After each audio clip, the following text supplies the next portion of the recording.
The right to offend is not some pesky little part of freedom of speech that we have to put up with. It is the heart and soul and lungs of freedom of speech. It is the coursing lifeblood of human progress. It is the instigator of liberty and modernity and science and understanding.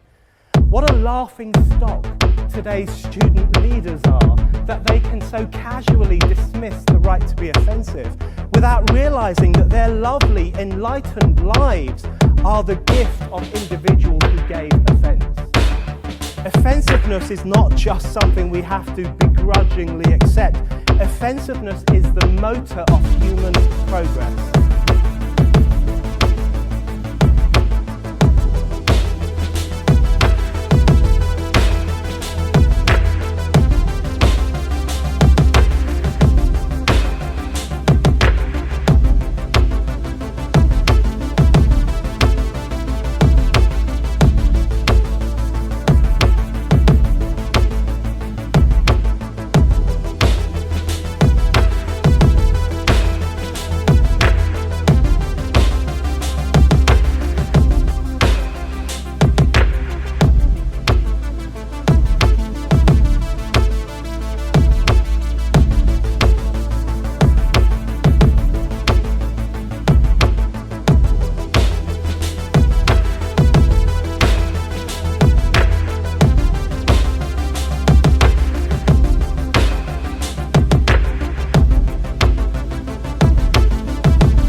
Ladies and gentlemen, we are live again. Hopefully you can hear me this time. I'm Max N, sitting in for, of course, the legendary Sam Whitfield, who is on vacation, enjoying himself with his family, as I understand it, celebrating the release of his third book, which you can get your copy right now, The Dogs of War. I have the Fourth Estate here somewhere. I've been busy. With us, as always, though, so things aren't too different, is co-host also of the Whitfield Report, Morpheus. Morpheus, sitting in for Morpheus. Yeah, and before you go, I've read all three of Sam's books now. All of them are fucking fantastic. Yeah, they're better than you might think. I put up some Hulkamania, and Dave is somewhere up here, and Trump, and I made it a little more Max, since I'm sitting in for Sam, and of course then sitting in for me is my wife, Maxine. How are you tonight? Hello, I'm doing pretty good. Actually, a little nervous to be on the show tonight. Absolutely. She's afraid of the Mort rant. That's it. What else? What's we got the stock market seems to be having some wardrobe malfunctions or something. Taking a fucking shit. Yeah. Little blip in the machine. Little 12% blip in Japan's case. And that's bad, right? Yeah, that's 12% of the economy just went poof. Oh, okay. Yeah. I don't know anything about the stock market, so it's like, yeah. Well, it's more complicated than that, but that's basically the way to describe it when it's like it's not just one stock went down, it's like the value of the entire market went down by 12%. Yeah, money go poof. Shit. Yeah, it's their worst crash since the 80s, particularly in Japan, and they still hadn't fully recovered from that one. I'm sure that it's somehow Trump's fault.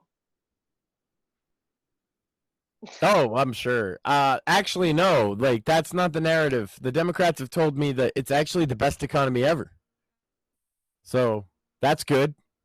Yeah, okay. Yeah, we've been hearing that for a couple years now. $5. Grocery prices are tripled on average. They consider this to be the best economy ever. Gas prices are doubled. Dude, when you seriously put two things in your fucking shopping cart and it's already over $20, please don't tell me that it's the best. It's fuck you. Hey, at least we got the $15 foot longs. No? It's the best economy for the fucking corpos. Mm. They call it a value meal. It's like $35. Seriously. Best economy ever, guys. And they get paid $15 an hour just to forget your pickles, give you the wrong order, and then like piss in your milkshake. Like, well, if the machine, ice cream machine's working, which never is. And That you just unraveled the entire conspiracy too. You see, they think the conspiracy is with the fixing of the broken machines, but the real conspiracy all along has been that they've been pissing in them machines, and that's what broke them. I knew it. That's the real, deep state shit right there. QAnon's got no idea about the pissing in the milkshake machines. They're missing out on this one. You could blow this thing wide open. It'll just be pictures of guys with their pants around their ankles standing above ice cream machines all over the place. I'm telling you. Yeah, the memes would be fucking insane. That'd be fucking glorious. Some dude will one-up it, and he'll take a shit in one. I was kind of thinking the same thing. There's always that guy. Next thing you know, there'd be a legitimate story in the news of some guy just like walked in and took a shit in the milkshake machine. Everyone's just like, why? I'd say don't be that guy, but that guy kind of makes life interesting. So Trump supporter shit in the ice cream machine. Yeah. Vast right-wing excrement conspiracy. Oh. So that what the fuck is her name? Short hair Rachel Maddow on MSNBC. I believe his pronouns are he, him. Oh, okay. Well, he was on the show, and apparently, if you like Lord of the Rings, books, movies, whatever, you are an extreme right-winger, and you are dangerous. And racist. That too. And sexist. Well, she got one thing right. I am an extreme, but an extreme nerd. Yeah. That's the first thing I thought of, like being like a sort of part of the nerdy world. I'm like, almost everybody I know likes Lord of the Rings, and some of them are check it like out. liberals. Look what they're doing to all the other adult fantasy, right? They're wokeifying it. Like Dungeons and Dragons, the new edition removes race. Everybody's basically like a human. Basically, they're all humans because they all have the same stats. So you get to play dress up as a human now, and be like a fucking wolf or an. So it's for furries, and tank fucking wheelchairs. Yeah, like the wheelchair magical tanks and all this hairy fairy stuff that nobody ever gave a fuck about. But they've already done it. I want to be an elf. They've already gutted all this other stuff, right? They can't get at Lord of the Rings really without writing new shit, So which is what they did with the Amazon show. But for the most part, I was just going to ask about that. People just disregard stuff that they don't consider canon because if J.R.R. Tolkien didn't write it, it's kind of just not canon. Hashtag facts. So, some of it, better than others. Obligatory fuck Watsky. The Shadow of Mordor, Shadow of War games, right? There's some like non-canon lore in those, but it's just whatever. It's part of the game. It's the Amazon one. It's going against the lore. They're making, black elves, which is just not a thing. There are dark-skinned elves but they're evil, and just black dwarves. There's just not black dwarves in Tolkien's lore, and there's reasons for that. And also female dwarves that don't have beards. Well, like You would be kicked out of society if you're a dwarf without a beard. I don't care if you're a female. That's how their society works, right? And so, like, what's really at odds with it there is not even that it's a black female dwarf, it's that it's a black female dwarf without a beard, and not only is that tolerated by dwarven society, but they made this person the queen. Mm. That doesn't Yeah, make any sense. that show's got like mixed reviews. Yeah, we basically right? have bearded dwarves in female dwarves in real life, and just not in the Amazon show.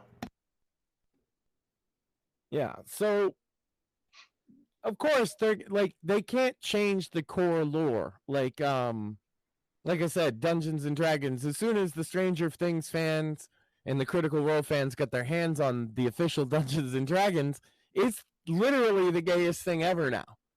I wouldn't be caught dead playing the new edition. Eddie would be sad about that. But the thing is, they can't stop us from making tabletop games, especially the old school rules, which are open source. So people can just take the old Dungeons and Dragons games, reword a couple things, and put it out, as long as they're not using official artwork, that's licensed or anything. And that's what the OSR is. So there's a whole movement of stuff to get away from this shit in D&D. It's tough with Lord of the Rings for them because the movies, not even the books, the movies are so fucking well received by people as being the portrayal of these books. Not the Hobbit films as much, but the Lord of the Rings trilogy is definitely perceived to be by people to be the perfect version of it, whether that's true or not. So I know that my dad really thought that they did a good job with those movies and really liked them. We each had like multiple copies of each movie, so yeah. And it was very appealing to a lot of people that had been into it before, and that means that it's hard for them to change your perception of that story and those characters with newer stuff. Yeah, but Morpheus, you had something to say there?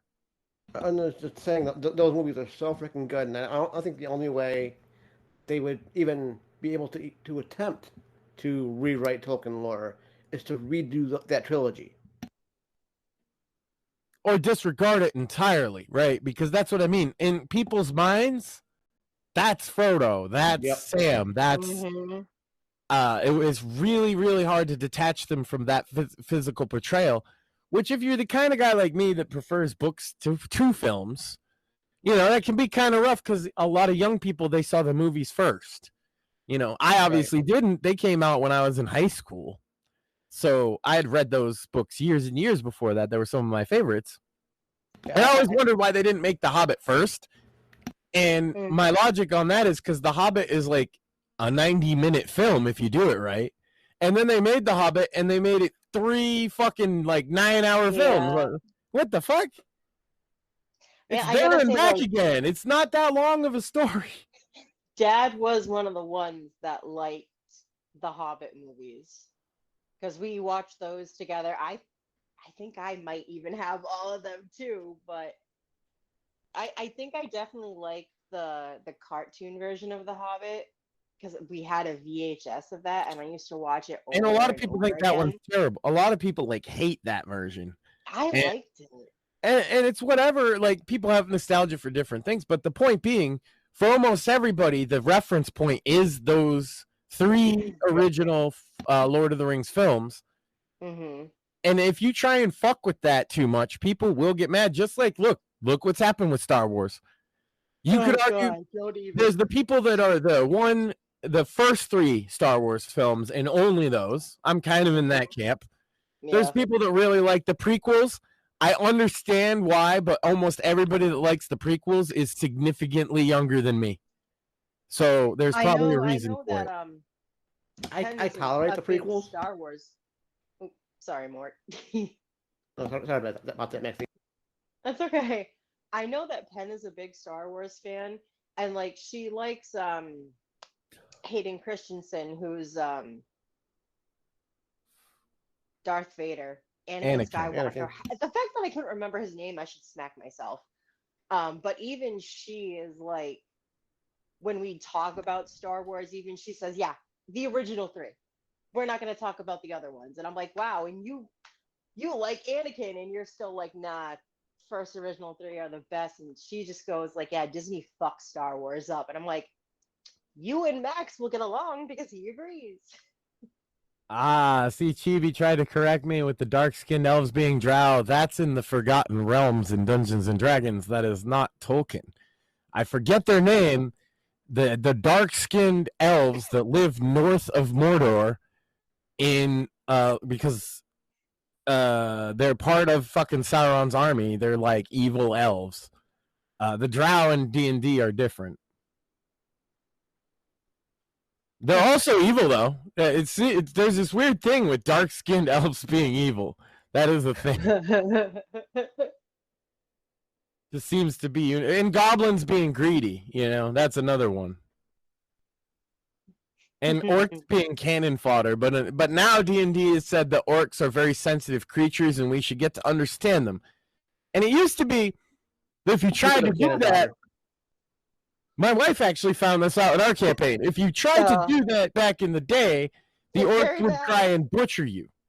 Yes, it was very bad. It was not a good experience. Now, apparently, all you got to do is have therapy with the monsters. That's the new D&D. Wait, so orcs are oversensitive. They're grouchy. If you talk to them, they'll bite your head off. They're women? No, they saw the traits of them being. They saw the traits of them being like aggressive and violent, and decided that meant they were black. Which, look, if you go figure, watch these fucking races. If you see a fantasy race that's violent and savage, and you think to yourself, "That's black people," you're the racist. I have some news for you. You are the racist, because I looked at orcs and I saw orcs. I can divorce myself from real world and fantasy. Yeah, this is weird. Yeah, they're not real. Penn does this all the time when we talk about stuff like this. Fantasy world, not real. Don't get butthurt over it. Like, right. It's an orc. The thing is, though, the D&D thing is what really bothers a lot of the old school guys, and I feel like I can speak for them because I know most of them now. The last like 2 or 3 years, I've been kind of deeply embedded in the OSR community. Is like there's rules that we used to govern things by, right? And they think that the rules hurt their fucking sissy feelings. And so they've changed the rules to, like, 5th edition was already bad enough. Like, I know I introduced you to 5th edition. I know I could introduce a lot of people to it. And a lot of new players really enjoy it. But from a perspective of an old player, it's impossible to fucking die. And it makes you a superhero at level 1. That's not the game that I grew up with. Is that the only reason why we didn't die? And why I didn't die when I pissed off the orcs? Oh, yeah. I mean, I tailored the things so that you stood a chance, but I didn't, like, let you win, right? Mm-hmm. But in 5th edition, you have to basically get knocked to 0 health. Then you're, like, laying on the ground unconscious. Then you roll, and you basically can roll forever before you actually die. You have to fail to roll 3 fucking times. Edition. Yeah, it's so almost impossible for you to die that they say that it adds impact to it. But in the old days, man, it's just like sometimes you touch a trap and then you were dead. Your level 8 character that you played for the last 6 months, he just got vaporized. Hope you got another character sheet on you. Oh, dear Lord, dip in the chat. That's how the game is. I know I've said this in the past, but Deep Mortlore, the Morpheus name. Oh, no, hold on, Dip. Orcs are definitely British, though. 100%. Like, Warhammer Orcs is just right. Isn't it? Yeah, I don't know. Anyway, yeah, so 5th edition was already for pussies, and now 6th edition is for, like, mega pussies. Fucking babies. So there's no race. They call it ancestry. It has no statistical. Calling it ancestry though, for me sounds so incestuary, like incest. Like that just sounds wrong to me. Is it just I don't me? think normal people think of that when they hear the term ancestry. I think that's a you problem. But Maybe it is. it is a me problem. But when it, because I'm thinking of it as in turns to the game, to me it just sounds. Well, ancestors. I get what they're good, but they still mean race. They still mean ethnicity. They still mean race, right? But then they don't, because they took away any statistical differences between any of them and any special powers. So all of them they play the same in what they're not calling 6th edition. They're calling it D&D 2024. They're really focused on the online market. They basically, people like me, they're like, fuck you. I'm glad I got the 5th edition starter pack because I really like it and I like the adventure in it. But that's probably the last official D&D product I ever buy. So they're basically just trying to replace words like they were doing with chest feeder. No, they're trying to replace the entire and... fucking player base. Yes, but he's more on the nose, like the entire player experience, how things work. Basically, everybody gets to be special. Everybody gets to cater to them. It's especially catered towards people that do the sex stuff, right? Which they haven't previously been catering to those people.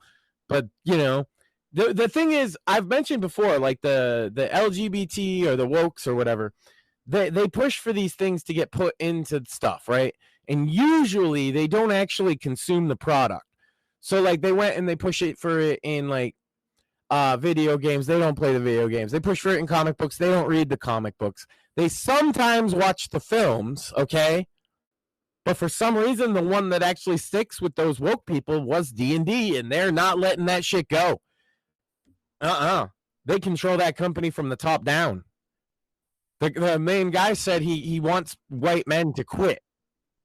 Jeez. Okay, for you first, fucker, which he since had. No, I did. I quit D&D. If I was thinking about this, I want to start a campaign, but everybody knows it as D&D. But I actually want to do something with the it's called Old School Essentials. It's a 2nd edition variation, and I even have this cool campaign that has this style of like kind of like 80s acid metal that looks fucking dope. It's like the lair of the blood necromancer or some shit like that. Do you have the cyberpunk materials there, Max? I haven't fucked with Cyberpunk, the newest one. Was it Red? Right. No, I'm talking back in the 80s material. I did the 90s one, which I think was 2020. Okay, yeah. Yeah. I was like the 2nd edition. I did the Vampire the Masquerade for a while. Yeah, that's fun. I mean, yeah, it's a bit dorky, you know, but yeah, like I'm a bit dorky. So but if everybody there is a dork, then it's fun. The problem is here's the problem. Vampire bros, because there's probably some out there somewhere, right? Y'all need to learn to wear deodorant. Let's have a serious chat right now, gentlemen. You're not a cool vampire. You're pretending to be one. You could at least not smell. Y'all stink. You should not smell like garlic. Yeah. Like there shouldn't be any garlic stinking. Anyway, yeah, vampire is cool, but like some of those guys' social skills are just a little lacking. Off. And God forbid if there's a girl there, her social skills are going to be lacking. Oh dear Lord. Still a fun game. Personal Mort shot. Mort's a little lacking, but if you're lacking more than me, you got a fucking problem. There you go. They woke up my vampire too, and that shit was like the most base lore ever. It was like God cursed Cain, and Cain birthed the fucking different what is it, the antecedents, and the antecedents birthed the different clans. My favorite's the Malkavians, because they're schizophrenic and they have hallucinations, but the hallucinations contain actual prophecy that's true, but they don't know what's real. It's fun to play Malkavian, put it that way. You play a schizo vampire. in a world full of conspiracies. I believe one playthrough I had a fucking radio show. That's Oh hilarious, my dude. god. This is the best cover if you're a schizo vampire, though, right? You just... Absolutely. Jesus. Schizo vampire Rush Limbaugh. That's right. Yeah, if you're gonna be a schizo in that world, you should just be the Alex Jones vampire, right?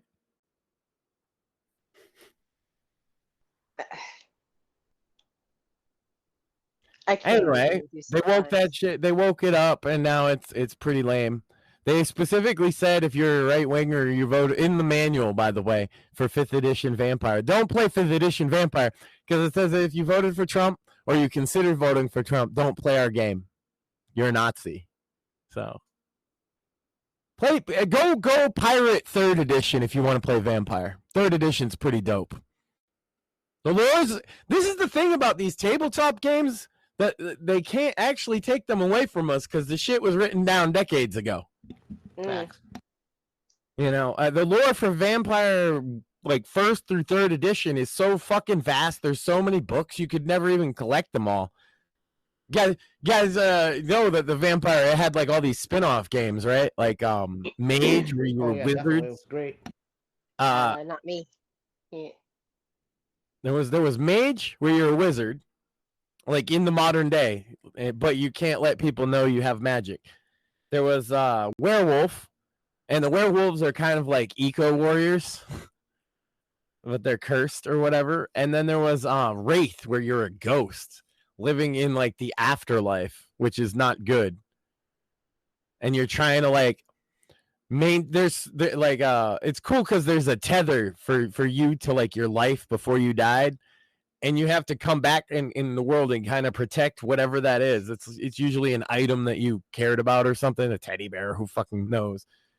And so you have to like manipulate things in the regular world and then go over to the dead world where there's this big army between dead people that are like Romans and like the devil, and you're fighting in it. It's like World War I. And then you come back to Earth and you're trying to not let people get your teddy bear. It was a fun game, but nobody wanted to play it because it's so depressing because you're dead and the afterlife sucks. Jesus Christ. But it is a silly, like the lore is crazy, you know? Like being dead is terrible. Hey, Dip, if you're serious about the Warhammer stuff, if you got an article for me for tomorrow's show, shoot me in DM and I'll cover it there. I mean, he just wants to talk about Warhammer generally because he's a nerd for Warhammer. That's why I'm particularly talking about other tabletop games that are not Warhammer, just to be a dick. I figured Dip was talking about some sort of actual story that was relevant. Yeah, no. Why would that happen? So Dip's just being Dip then, okay. Warhammer, the thing about Warhammer, I mean, Warhammer Fantasy makes a really good role-playing game, but Warhammer 40K is a terrible role-playing game.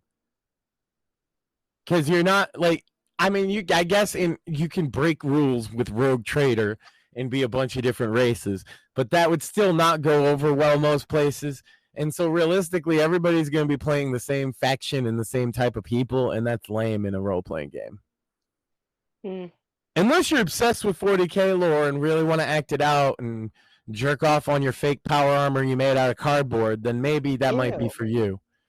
But for me, for my money, the only Warhammer role-playing that's worth it is fucking fantasy. Warhammer Fantasy is an awesome universe because it is so goddamn dark and bleak and horrible. It's really fun to be a dungeon master for. A lot of the reason why I say fuck WotC is because of their fucking universe that's beyond shit and fucking magic. I don't know. They're in a race for which one they fucked up worse at this point, and I think D&D's pulled ahead. Oh, D&D's definitely pulled ahead, but it was definitely magic for a while. Oh man, some of the sets they were putting out, right, that were like exclusive $1,000. Oh my god, they're the ones that called the Pinkerton agents on it, dude. I'm still pissed at fucking Magic 30. That was a goddamn travesty. I don't know, man. Any asshole can make a card game too. That's the thing, and there's plenty of other competitors. You figure if they keep fucking their players, they'd eventually give it up. But then you say that about like Madden too, and it doesn't seem to. Or FIFA. FIFA's the worst one.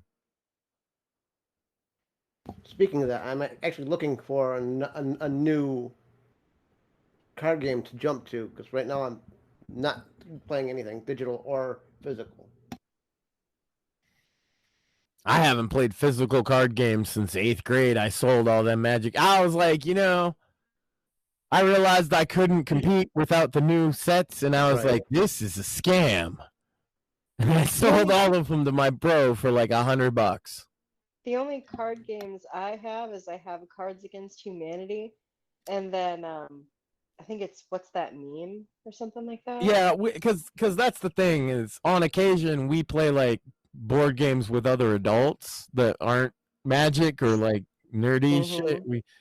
Look, man, I ain't getting normal people to play no fucking Warhammer, okay? No. Yeah. We might get them to play around the Quiplash, and everybody has some fun. But like, yeah, you gotta hang the nerdy shit up. It's funny because one of the people that we used to play these kind of games with, he didn't get that memo, right? And he would be like, no, man, this game's for stupid people. It's like a party and we're all having drinks and playing Quiplash, right? And he's like, yeah, man, I'm too cool for that. And he sat there playing Mario Kart. That's hilarious. He's too cool for Quiplash at a party with other adults, just having fun with a word game. But you got to play that Mario Kart. That shit's fresh. Yeah, I don't play Magic anymore, but I have a couple of sealed boxes that I've been gifted that I'm keeping, obviously. But other than that, I don't touch the product anymore. And hey, don't get me wrong, Mario Kart is fucking awesome. It's just, it was like a party with other adults. And the point of the party was to play like games. Some people are fucking sticking. And not play with yourself? Yeah, imagine that. Like, play with other human beings. And yeah, he did the nerdy. Don't be that guy. Yeah, that's too nerdy to have fun with a bunch of friends. We were playing the Jackbox, fucking goddamn it. All like the Jackbox games and Drawful and that one where we did the movie clips and there were a lot of fun games and it was hilarious because a lot of us, including me, we would do like inappropriate things, especially during Drawful. Yeah, that's the whole point, right? Fun. We're sitting there drinking and this asshole's over here playing fucking Mario Kart and I'm like, how the fuck are you too cool for this shit, but you're playing a game for a 5-year-old? I mean, granted, like Max said, it is a fun game and everything, but when you're playing those other games with other adults... Yeah, I've always made a point. Like she'll tell you, my wife will tell you, I would get people come over literally just to play Guitar Hero. Yeah. I would beg motherfuckers to come over and play Guitar Hero because that shit was my jam. Parties. And I loved it too. I would sing the songs, you'd either do the guitar or the drums, and it was fun. We had people. Gaming used to be social. Imagine that. Yeah, if you can out nerd and under social more, that's a problem. Yeah. So it's tough. I think you could maybe get a group of adult men together to do something Warhammer adjacent fairly easily, which would be Blood Bowl. If they're down for like a board game at all, Blood Bowl would be an easy Warhammer because it is a Warhammer game, but it's basically fantasy football, right? And they'd get their one team, so it's not as expensive as Warhammer either. That's why a lot of people like it. And it's kind of a beer and pretzels game. You just roll some dice, and basically the game's rigged against everybody, so nobody cares who wins kind of deal. Other than that, or Kill Team, I guess, because they're small scale. You only need a couple miniatures. But, that's the problem. Warhammer is a huge investment for people. Those figurines are expensive. We have a friend...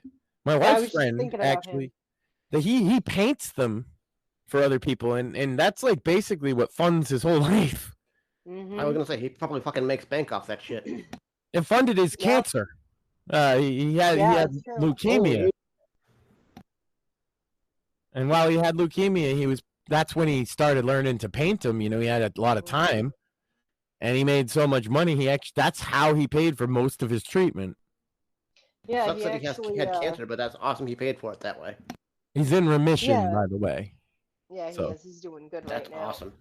He has like a friend or something that worked at one of the stores. And so yeah, he would literally just be sitting in his apartment painting the figurines, making good money.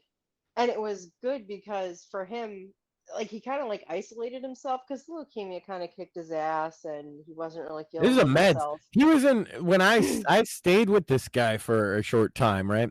Mm-hmm. And he was in remission, but the meds for leukemia, even when you're in They were remission, harsh. take a fucking toll. And he was just wiped out by 2 p.m. Yeah. But he with the painting, he could do it at his own time, even if it was 2 a.m. mm-hmm. Whenever And he felt up to it. it got him out of his apartment because he started going to the store and he actually started going and playing Magic and stuff like that. And Yeah, it it's funny actually because he it has helped all him. these armies from like extra shit he painted or just people gave him it, and he had all the Warhammer stuff, and that's what he planned to play at the store, and he just got into Magic instead. Yeah. So he had to buy all this Magic shit that he didn't have before. Yeah, he's a good dude.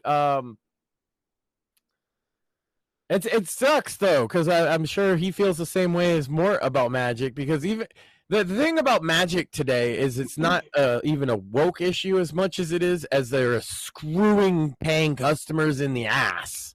Facts. Blatantly. And if you don't like it, if you complain about it, you might have a Pinkerton agent at your house to threaten you. Dear Lord. Yeah. So, I mean, doesn't really matter what side of politics you're on, too, because a lot of lefties are equally as mad at Wizards on the Magic side of it, but they love the D&D part. So we kind of don't have any help from them. We just have to give up Dungeons and Dragons, the brand. I mean, if you really just want to play a game where you can deal with dragons and witches and wizards and everything, I mean, you could always just go with Hogwarts Legacy. I mean, it's pretty fucking awesome. Pissed off a lot of liberals. Of course, we have it, and I've played the crap out of it. It's a fun game. Fair, but it's not a tabletop game. The thing is, there are a lot of great tabletop alternatives now, and in every genre, there's even like superhero stuff, fantasy, science fiction, cyberpunk, but I think they've actually made like Stranger Things tabletop version games. They too. did make it's a Stranger Things official Dungeons and Dragons starter set, which I considered getting because you might like it, except for the fact that the one that I got is like the premium starter adventure, and that one is like the lowest tier. Ew. That one you could finish in like 3 hours. But the cool part I think about the premise of it is they made it as if it was written by Eddie, the adventure. No. Yeah, but it's only like 4 pages long. I don't care. It was written by Eddie. Well, I don't know. It's like $10 on Amazon or something. You'll find it. Dude. Few hours you could get a campaign. I'm pretty sure it's a very short adventure. It's an intro. It's like from level 1 to 3 or something like that. All right. What if I told you that I'll have a talk with the girls and we can try and see if maybe one of the episodes of The Sandwich Makers, that's what we do. Yeah. Well, I'll definitely talk to Penn and Chibi about it later. Yeah. Well, if you guys do that, we should. If I could, the one I would like to do is right before Halloween. I'd love to run a Raven's Loft campaign. That would be fun. Basically, that's D&D Dracula. I think you told me actually just recently found Raven's Loft YouTube channel, and it's pretty fucking interesting. Yeah, Ravensloft was the shit in second edition. It was like everybody was into it. And the main adventure of Von Strahd. Von Strahd is like terrifying villain, depending on the dungeon master, of course. But even without, like, even if the dungeon master kind of sucks, like the writing's really good, and it's basically you get locked in Dracula's castle, and he's Dracula, and it's a great adventure to run right before Halloween, and it's fairly short. I'd love to run that one. Run it in second edition too, the way it was meant to be run, where people will die. I'll talk to them about that too. See if maybe we can do it as sort of like a Halloween special for the show. Yeah, I've been meaning to do a campaign, so something or other would be fun. But God, what else is going on in the news? Sam's not here to keep us on track, as if we don't talk over him. Kamala did a new accent. That's true. New Kamala accent dropped. Now she's from downtown Detroit, as opposed to being from Atlanta last week and California the week before. It's quite impressive. So some of the stuff that comes out of this woman's mouth, Well, you got to be more woke. Cackle. We have to be woke. No. You got to be more woke. It doesn't matter if you're woke or woker. You just got to be more woke. I'm sure that's a great fucking soundbite for a 2024 presidential campaign, right? Kamala Harris, you got to be more woke. If there are any lefties that actually listen to the show, I got a question for you. Why is it okay for fucking Kamala Harris to have Megan the fucking Stallion at a goddamn rally, but you shit all over Donald Trump and fucking Aiden Ross? Well, they to be fair, they shit all over my man Hulk Hogan. Oh, that too. And they shit all over my boy Kid Rock. And they banned my actual boy Fagajo Blow and his fucking music all from off the internet for doing that Trump Baby remix. You can't even get him. You can't get his music on YouTube, Spotify, or Amazon anymore. I'm kind of disappointed in Spotify. And Yas Krasenstein, that question is for fucking you, assholes. I actually might have an answer. It's not one that a liberal would give, but it's one that I've seen that they've actually been using.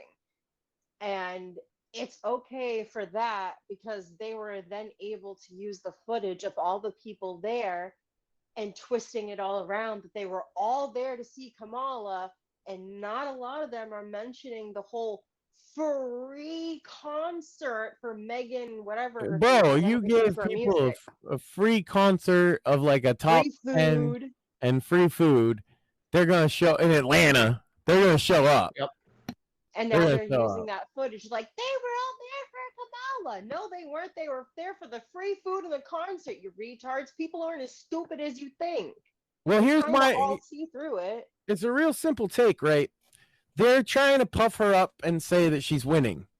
And they've also tried to puff him up and say that he's winning. In both cases, what they're trying to do is demoralize voters into not voting. Either you feel comfy that, oh, well, Trump's going to win anyway, or you feel, oh, what's the point? She's going to win. They're going to screw us.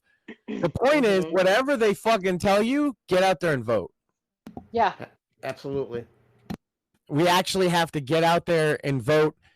Get people you know who are Trump supporters. Make sure that they're going to vote. Like, that's what you have to do. We have to get out the actual vote. Fuck them telling you she's winning. Fuck them telling you she's losing. It doesn't really matter because what matters is on the day that the fucking ballots get counted. Because I was going to say we cast them, but that's not what matters anymore. No, we just got to make sure there's too many of them to fucking print. They can't print enough. What matters go out is again, like Max just said, go out and fucking vote to the point where they can't fucking cheat enough ballots. Yeah, that's the point. You got to do exactly the opposite of what they're saying. You can't let yourself fall into trap that they're setting, that they're expecting us all to fall in. That's Go why. out That's and why you vote. see them saying both in such a short period of time too. Oh, she's losing. She stands no chance. Then the next week, oh, she's gonna crush. They're trying to demoralize two different groups of people. One of which is susceptible to one message, one of which is susceptible to the other message. Either way, they're trying to demoralize people who are either undecided or black-pilled. That they think everything's so bad that there's nothing can be done. I'm telling you right now, you got to get out there and vote. You want to cry afterwards about how it didn't matter? Then we can have that conversation. But if you don't get out there and vote, it's going to be a lot worse. Facts. We can't Like, just take their word for it. We can't just pretend, oh, it's going to win. We're going to win. Look, everybody's got Trump shirts on. That means something. Not really. Trump's big rallies don't necessarily mean anything if those people don't show up. Now, I know that we don't typically get political on our show. You know, we like to steer from that. But I do have very strong political views and beliefs. And yeah, this is one of the most important elections. You need to go out there and vote. And for me, it's voting for Trump. I feel like he's honestly the best thing and what this country really truly needs, because we have been fucked over so fucking bad the past 4 years by such a corrupt government. What happened before that, though? Everything was good. Those were for us personally, those were like the best years of our life. Yeah. I'm up here in upstate New York, and Trump's 4 years was some of the best years in this community, to the point where shit was coming back. There was money. Yeah, Shit was affordable. I had excess money to some degree. We could spend a little more on groceries. We could, like, we weren't fretting about the electric bill coming every month, and the cable bill or the internet bill was like more affordable. And then all of a sudden, none of that shit's affordable, and especially food. Man, has food hit so hard, and everybody I get so sick and tired of Democrats on TV telling me that I shouldn't feel like that and that it's the best economy ever. But bro, if your tummy is hungry, it's not a great economy. Dude, the fact that Biden sat there and said, "Look,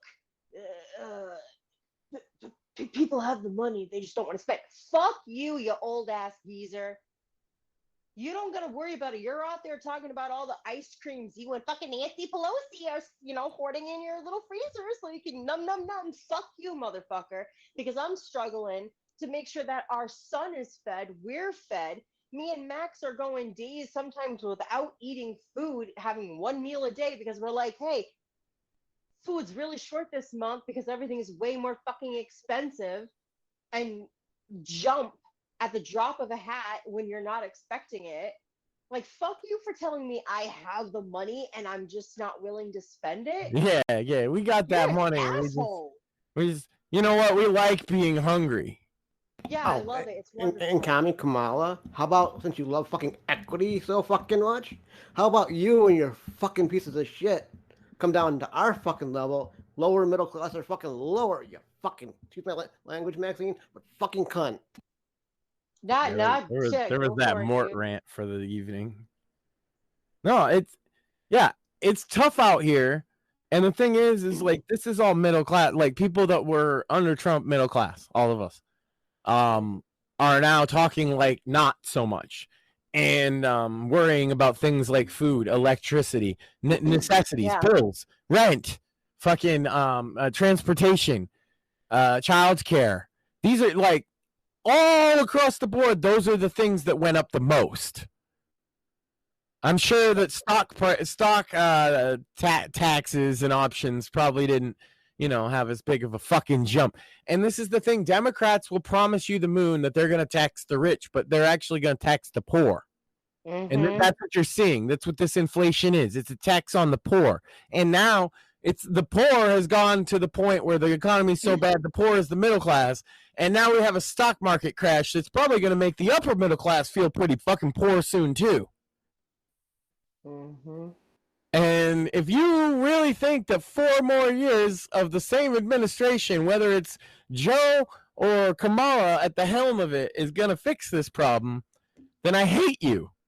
And I wish that you would leave this country and never vote again. Oh, and if you think this fucking illegal immigrant problem isn't the fucking problem, guess who it fucking affects the goddamn most? Oh, wait, the fucking poor of any color.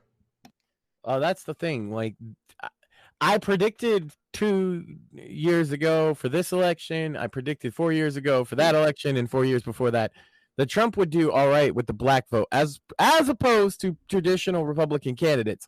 And despite people might laugh at the numbers, but it's true. So Mitt Romney did, I think it was 8%. And Trump in 2016, which was his worst performance in the black community in vote totals, he did 10%. So that's higher than the last guy, and it was higher than John McCain, which was even lower than Romney's. Bush, I think, was lower than that.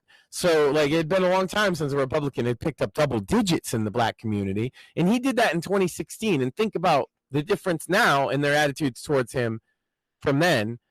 In 2020, that number improved to 16%, which is now you're pushing into territory where that is swaying entire electorates in some cases. Yeah, I think what the number is, what, 20-25%. If Republican candidates can get something like that, the Democrats are fucked. Yes, if only 20% of the black community started voting Republican consistently, a Democrat could never win again. Actually. I wish that they would, because you know that I'm on. Give it one shot, man. What do you got to lose? Like, I know living in the city, like, they might say they like Kamala, but I know living in the city ain't great right now. Mm-mm. You know, whatever. You see it on TikTok. I think it's going to be higher than 16%. Is all. I'm sorry, that was what I was trying to say. I think it's going to be looking more like 20%, because I've seen personally people of different ethnicities, black, Hispanic, and Asian, that I know personally that have kind of come around to, like, it's not even that they care about Trump. They hate Joe Biden. They hate this administration, and they hate the economy. And it's the economy, stupid. That's like the most basic political advice in the world, right? I don't know. Am I here? Am I on? Is this thing on? Oh yeah. Yeah. So, he wants to put them back in. I mean, Joe does definitely wish that he could have put them back in chains. Unfortunately, he doesn't have the chance now. For him, he wants them back on the plantation. Well, he put more black people back in chains than any one single guy with the crime bill. Mm-hmm. It's not even really Kamala. Well, Kamala, I mean, like, Kamala did her part, don't get me wrong, but I mean, we're talking thousands versus millions. Facts. Either way, they both love to lock young black men up. So that's a thing. I guess that's woke, right? I guess I'm a racist because I don't want to lock up that many young black men for, like, possession. I don't know. And Seems that's like the fucking thing that pisses me the fuck off about these goddamn lefties. Trump is racist. Trump is racist. 94 Joe Biden's 94 fucking crime bill. Why the fuck don't you assholes care about that at all? Oh, okay. I can't remember his name. The black guy that's on. I think he's on the Supreme Court. Clarence Thomas. I think that's him. I know that I saw a clip of someone posted it on TikTok, and it was like, oh, people say that he's a racist, and they kept announcing, like, Ted Cruz and all these guys, and they mentioned his name, and I just can't remember. This black guy standing there, and Trump was the only one. After he was announced, he just stood right next to the guy. That's Dr. Ben Carson. That's Ben. Yes, he refused to go past him until they said his name. And it's Yeah. like, oh yeah, but he's so racist though. He was No, the only one that like showed the man respect. he's good friends with Dr. Carson, and actually, Dr. Carson worked on the Federal Housing Authority under Trump. And I had said previously on Sam's show that I think that Dr. Carson would have made a good VP pick, but obviously they went with JD Vance instead. Yeah, Dr. Carson's a actual neurosurgeon, and he's a smart guy. And when he talks about economics, he does talk about coming up from the hood himself, basically. He's one of those that he actually made something of himself, became a neurosurgeon, and so a lot of his messaging is like, don't let them trick you into thinking that the white man is holding you down.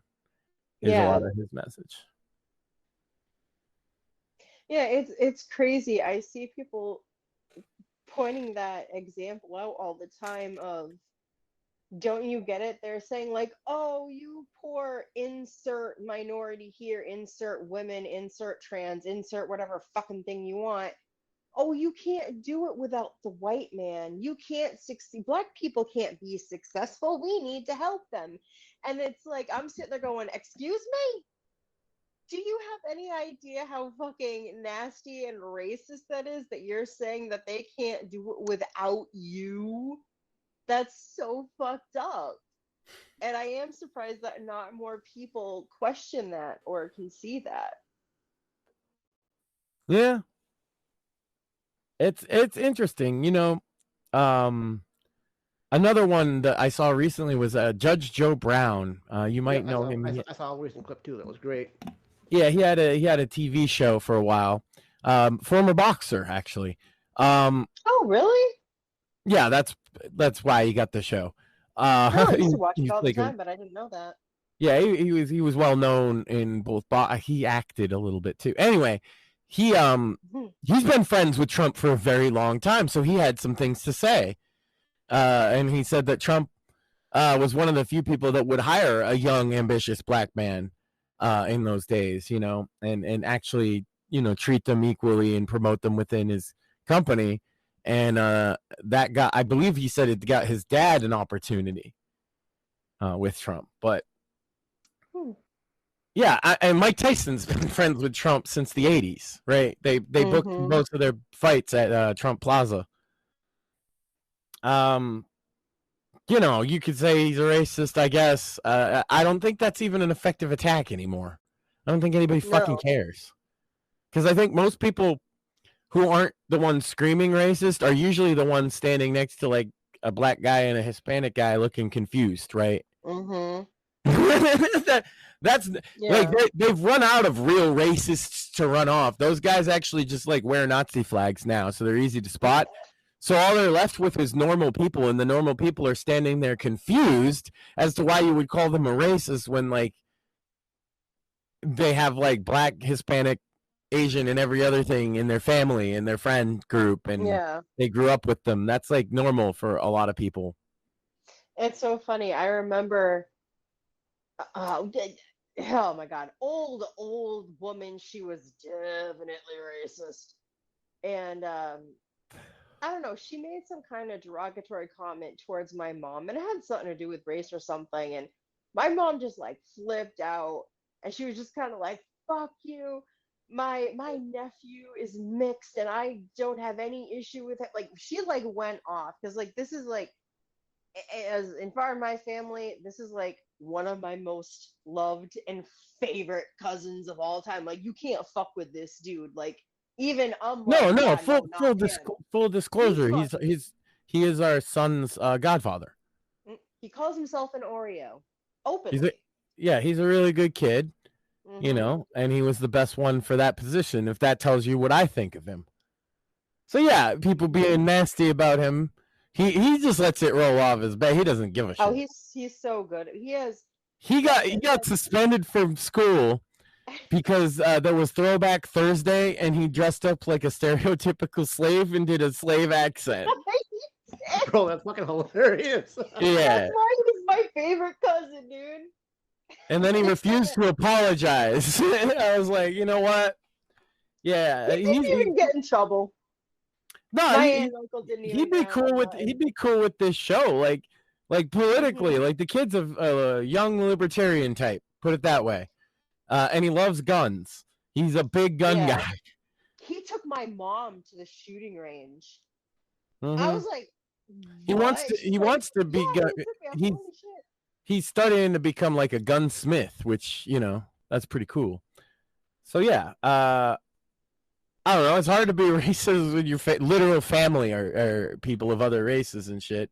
Mhm. And again, that's why when the left crazies come screaming at these normal folks, like, "Oh, you're a racist because you liked a Dave Chappelle joke from 20 years ago," right? They're just like, everybody laughed at those. Did you Mhm. not get it? What are you, stupid? Like, normal people don't have the reaction they want. They want the react. That's the funny part is right-wing people, when they were getting accused of being racist, were like, oh no, oh my God, don't call me a racist. Normal people are like, what the fuck are you talking about? Like, how dare you? Yeah. And that's one of the things that fucking pisses me off is the fucking Republicans are fucking pansy asses with no goddamn fucking spine. Right. Like, okay, I get it at first. Maybe you think they're acting in good faith. And they're calling you a racist because you're actually doing something racist. And so you look into your soul, and you think, am I actually? But when the answer comes back that actually, no, it's just some microaggression bullshit that they made up, go goddamn spot. Don't just take the loss and say you're a fucking, like, the thing is, when you fucking apologize to these people, it doesn't do what you think it does. It's an admission. You're dead to rights. That is just you confessing your sins. Yeah. But they you don't say have that. redemption. There is no redemption in their religion. No, you apologize, and all you get is, yeah, we knew it. You're horrible. You get more and more. They dig more and more into your past, throw you under the bus more and more. Well, you have to suffer for your sins, and Yeah. the only way out of it is basically you're suffering until you die. Yeah, I've had friends or I people might I've known prefer on the social answer of media. it being Jesus that gets you out of it, but hey, whatever.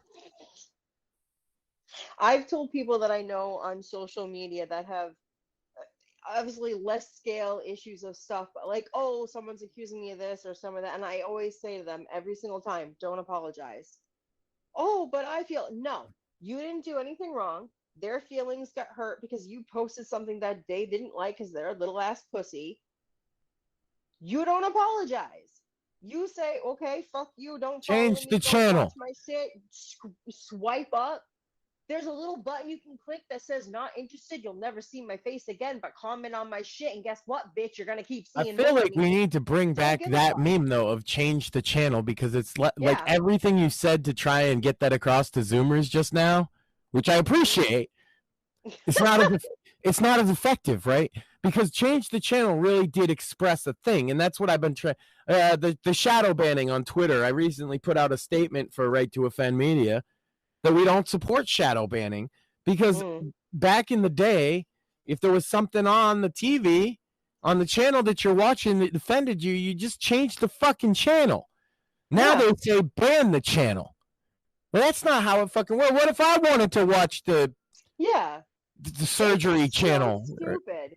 It's like if a TikTok channel has a huge subscriber fan, obviously there are people that are interested in watching that. Just Right. because you're offended because you don't like the dad joke or you don't like the prank, swipe up, bitch. Go to another channel. You don't have to hear what I have to say, but you can't take my right to speak it. And then this is important that a lot of people miss in the whole thing. You also shouldn't be able to take people's right to hear it. Mm-hmm. That's and that comes from like years of talking with Iron Man, even though he doesn't come around no more because they said I'm a sellout. I still got to give him the shout out because that's a true thing. Like, he was always saying, getting cut off from content. He likes edgy content creators, right? Because he's an edgy guy. That's kind of why I like Iron Man. It's also why he can't be on the show, which is why he says we're sellouts. Fair, okay, maybe so. But we can't have you saying the N-word. but he doesn't mean it. He just likes edgy shit. And then his edgy creators get taken away from him. And I can totally relate, because if you like watching these edgy creators, no matter what they are, and then somebody took it away because their pussy ass is fucking feeling some vaginal dryness, right? You are now stuck without being able to see the content that you like to see. And so he tried for years to get somebody to work on a solution to it. And there's sort of a half solution that a friend of ours developed. I believe it went by Follow. I think now it goes by something else. And it was good, but it didn't catch on, and it's not exactly it. But like the idea being that you should be able to follow a content creator, and it would serve the content to you, even if they get banned on all the platforms, because they, like wherever they're still posting, it'll just serve you that content. He wanted something that would do that because all his favorite people were getting banned. And he pointed out very rightly, but doesn't he have a right to listen to it? Yeah.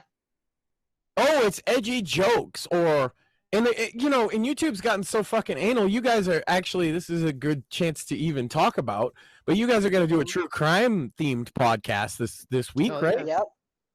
You can't even talk about that on YouTube anymore. Mm-mm. I watched some of them.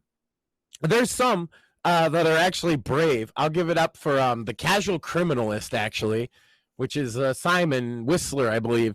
He has a bunch of YouTube channels, but his true crime podcast is all done by advertisers and Patreon, so he doesn't actually give a fuck if he says killed or suicide or anything like that. But normal YouTubers, they're terrified to say those words. You notice I just said, oh no, I said the dreaded demonetization words. Guys, we're on Rumble, right? And yeah. Here on Rumble, instead of that, let's go. Instead of that, we will say that it's time to say goodbye to Starbucks and say hello to Rumble 1775 coffee. Unlike other brands, this is a coffee that backs free speech, just like we were talking about, and is unapologetic about it, which is based. Visit 1775coffee.com and use the promo code Studio40 to get 40% off on any coffee subscription. The coffee comes in medium and dark roast. I do like a good medium roast myself. It also comes in pea berry, which I hadn't heard of, but sounds interesting, which is similar to Kona coffee. In other words, this stuff is premium. Click the link in the live chat or the description. You can also go directly to 1775coffee.com and use the promo code Studio40 to get 40% off today. And there you go. That's, it seems a little more based when our ads are saying that we can talk about some stuff. Like I said, those filthy demonetization words like murder, stabbed. Oh my God, these are horrible things. Suicide, prostitute, right? That one you can't say. And then they said you have to say sex worker, and then they banned that. Yeah. It's like, bro, there has to be a word for these people. Like, the thing is I've always had a problem with, and God, we got to get our schedules together to get Sick on here to talk about his mom's case. But I've always pointed out in cases like hers that these prostitutes, these street workers, these sex workers, whatever the words you want to use are, they fall through the fucking cracks in the system because the cops don't give a shit. And not all of them are even sex workers. Some of them are just, they're caught up in drug life, runaways, or anything else. And these are the victims. We were talking just the other week with author and former NYPD Andrew G. Nelson, and I brought up a statistic, and I think it's important to drive home again. Half of murders in this country go unsolved. You really got to let that sink in 2024. That is still true. That means if your loved one is murdered, there's only a 50% chance they'll ever catch the motherfucker. That's disheartening. And then to know that maybe if your loved one was of a certain profession, that they don't seem to matter to police is insane to me. And so that's erasing their identity in a way. That's erasing who they are. And not only that, erasing what happened to them. But what YouTube is doing by changing, what do you call these women now. You can't. So they're erased too. You know, it's Maybe they could. insane. Maybe they could call them pleasure princesses. Yeah, but that's the thing. Sex worker even puts it in a positive light, and they still say Yeah. that's bad. And it's like, okay, but you're identifying that part of the reason is that this is a high risk profession, and also time and time again when they catch motherfuckers alive that kill prostitutes, they tell you why they did it. Not the part about killing, because they all have their own special little fucking psychosis on that. But the reason they pick prostitutes is pretty fucking simple, because nobody misses them. And especially once they get away with it with one or two, that's where they think, hey, this is the way to do it. That's why some of them, oh my God, what is the guy that had like 91 and they were all prostitute? He's just strangled prostitutes. Black guy he got caught in Los Angeles when he was old. Anyway, like, Yeah, I can't remember. he literally left bodies in a field because he thought he was going to get caught, and then he didn't. So he just kept doing it all over the fucking country every couple fucking weeks for years, like decades.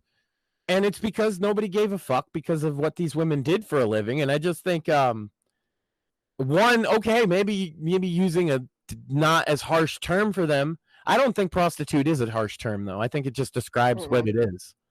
Yeah. You know, I think people need to stop being so fucking sensitive over words, because the more that you react to it, the more that you put like energy and power into it by how you feel to it, the more power you give a fucking word. yeah, it's not like it's not like you're calling a woman like a streetwalker or something. You're literally like, okay, yeah, it's a prostitute. It's the term, right? It's kind of like the word bitch. We've taken bitch back. It's not just when you call someone a bitch like they're being like a cunt bag. There's so many different ways that you can use it now. Like me and Penn call each other bitch way too much, but we mean it in like a fun, endearing way. Like, kind of gotta do the same thing with some of these words out there. Well, some of y'all men is bitches too. Don't worry about it.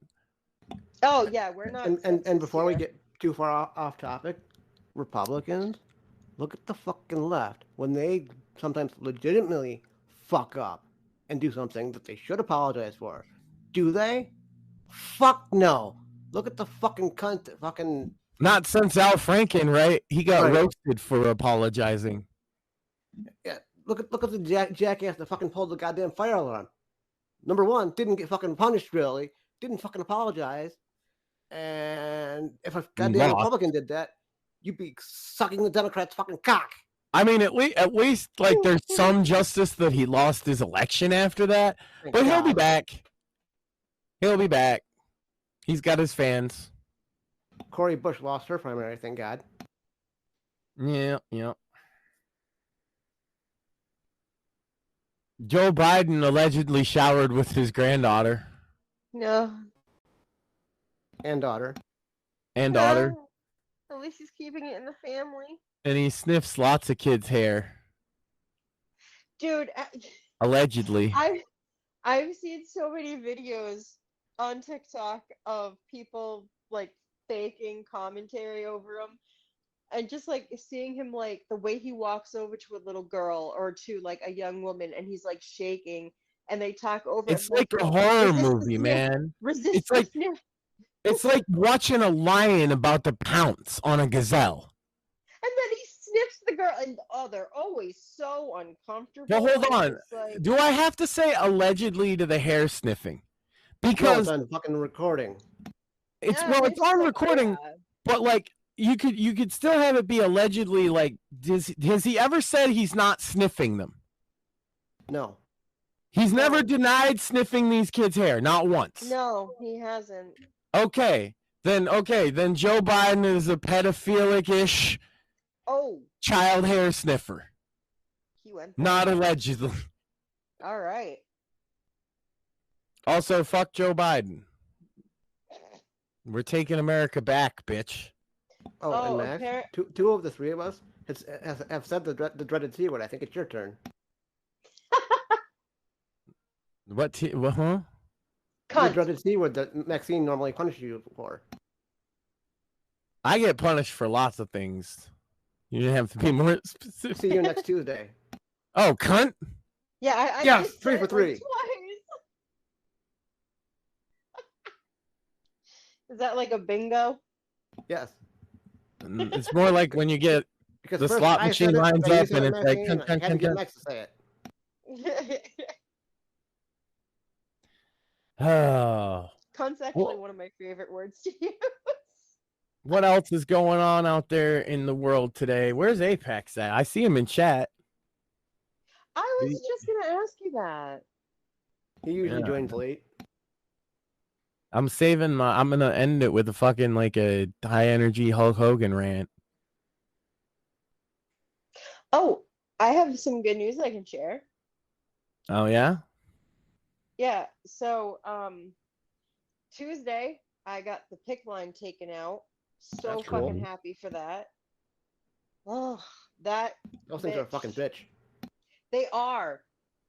I'm like allergic to the adhesive. I'm not usually allergic to any of the tape that they do, but for some reason that shit, my entire like upper arm just broke out from it, and it was That tells me it's pinching my latex in some skin. way.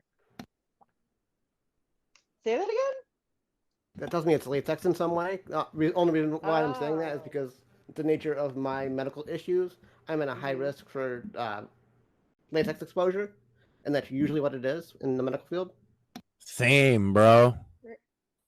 Well, I guess it's a good thing you didn't have to help me with that part. But He but was to be fair, she doesn't have the latex tag, so no. it's never come up before. And they sent her home with like latex gloves, and I was like, Mhm. bro, Okay. I can't touch them. Yeah, I was like, don't touch any of them. I just need you to do these things for me. I He was I great saw helping powdered me out. latex gloves, and I had like a mini panic attack. Like, oh no. Yeah, shit. Back in I think the mid to late '90s, my docs were fucking telling me back then again because high risk medical issues.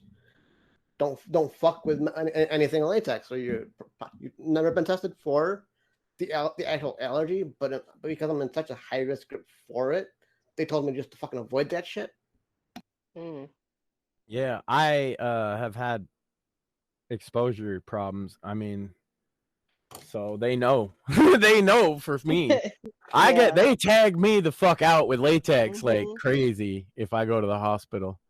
Yeah, they do. Everybody knows pretty quick. Latex and any kind of psyllin, not just some people it's just amoxicillin and they can do penicillin or vice versa. For me, it's both. I'm allergic to fungus. Hope you don't do shrooms. No, see, yeah, mushrooms too. Mushrooms, like I'm allergic to like most Yeah. basic fungus. That sucks.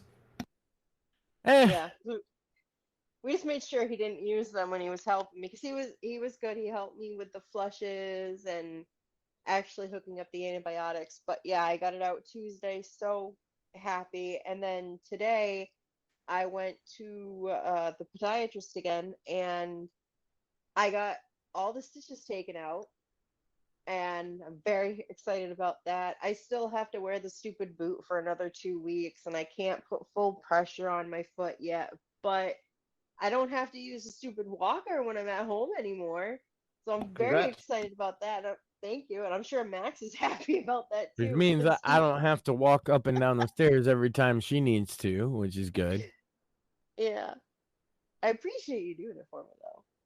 That's But what yeah, you gotta do. I'm very, very happy that the stitches are out. Everything looks like it's going well. And hopefully it's just 2 more weeks of basically, I feel like I'm under house arrest. I still can't go out and do anything, but hopefully 2 weeks I'll be back in sneakers and maybe start going out on walks again. Mm-hmm. Starting out with small ones, of course. Yeah. Yeah, see, we were up to like she was doing 5 miles, no problem. We're gonna have to start again. But that's, it won't take as long this time at least. You've only been really in it's more about learning to walk now, a little different. But you'll get used to it. Yeah, they got weird ass things that you can get that you can put in your shoes or like on your toes if they're amputated to a certain point to like help with balance and stuff. I don't think I'm really gonna fuck with that shit 'cause Nubs. it's Yeah, weird. I was joking about Yeah. nubs with the nurse and your mom. I know. We could go on Etsy and get some fancy toe nubs. fuck's sake, no. And then, but then I pointed out to you that you never wear open-toe shoes anyway, so it's probably not Yeah, that big a deal. I don't wear flip-flops anymore. I used to wear them all the time, but then I started having like the issues with my feet, so then it was like sneakers all the time. So yeah, I don't think I'm gonna have anything to worry about. I don't Speaking think I'm of gonna have to worry about anyone speaking of seeing me. footwear, gentlemen, it's been about a year If since. it makes you feel better there, Maxine, I literally haven't worn a pair of fucking shorts in probably a good 20 years. Mm.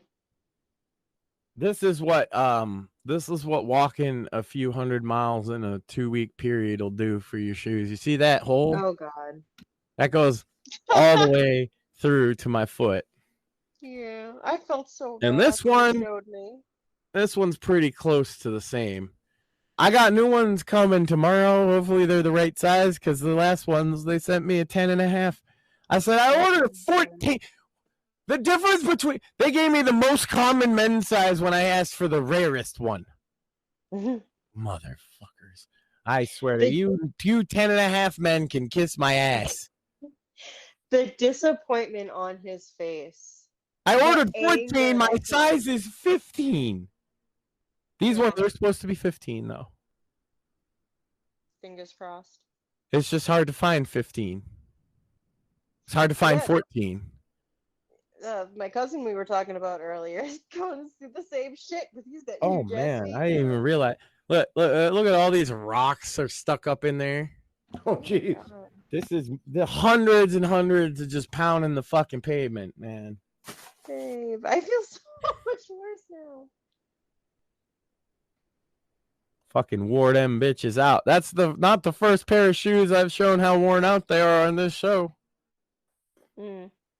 Sure I think won't it's be the last third. either. They are the shortest lived, though. But to be fair, I really liked these shoes. They were like light. My son picked them out. They're kind of nice. He thinks they're cool. He always stops to tell me I have cool shoes. So they were the waterproof shoes.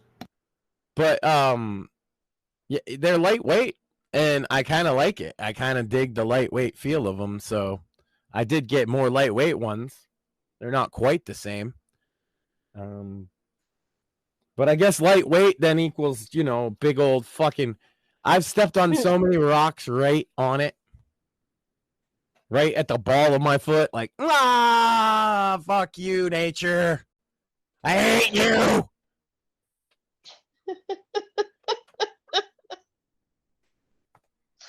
Oh my God. Damn rocks and sticks. Being outside. What the fuck? Wow, nature out in nature. Who would have thought? Maybe nature from the inside. I just need to walk barefoot until I develop calluses. Oh no, because then our kid's gonna be all the time. What's wrong with your feet? What the fuck did you just do? Max Growl. Oh my Just God. thinking about walking barefoot over.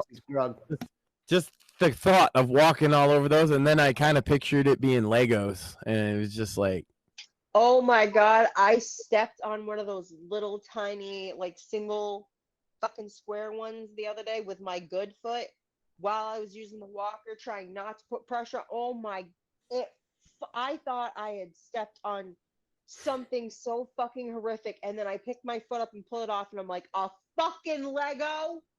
The Legos are fucking smallest ego, one man. they have? that is the most horrific thing you can step on. It is, yes, it is. I was thinking like glass. It's like, no, it's worse. It's a fucking Lego. Yeah, I mean, glass will cause more damage. Don't get me wrong, but a Lego will hurt The Lego more. hurt. Yes, way worse. And at least And the glass smallest fucking breaks. That's true. I've had a piece of glass get embedded in my foot. That was fun. It took forever to squeeze it out like a pimple. Oh. I've gotten glass in my hand because I fucking rolled over some glass a couple of years ago, and it fucking stuck to my goddamn wheel, and then stuck me. Nice. Jesus. Nice. Yeah, because he's here. I don't have a glass story, but when I was in high school, think it's my senior year. I have when too was in, many like, glass stories. Jeez. This one time at band camp. I was in the jewelry class and I was going to cut up a piece of metal to like solder a ring together. And I actually still have the scar. I can see it right now. I took a chunk out of my hand right in between where my index and my thumb are on my left hand. I got a nice little scar there from just taking a chunk of skin out with the scissors. Yummy. Yeah. That does like hell.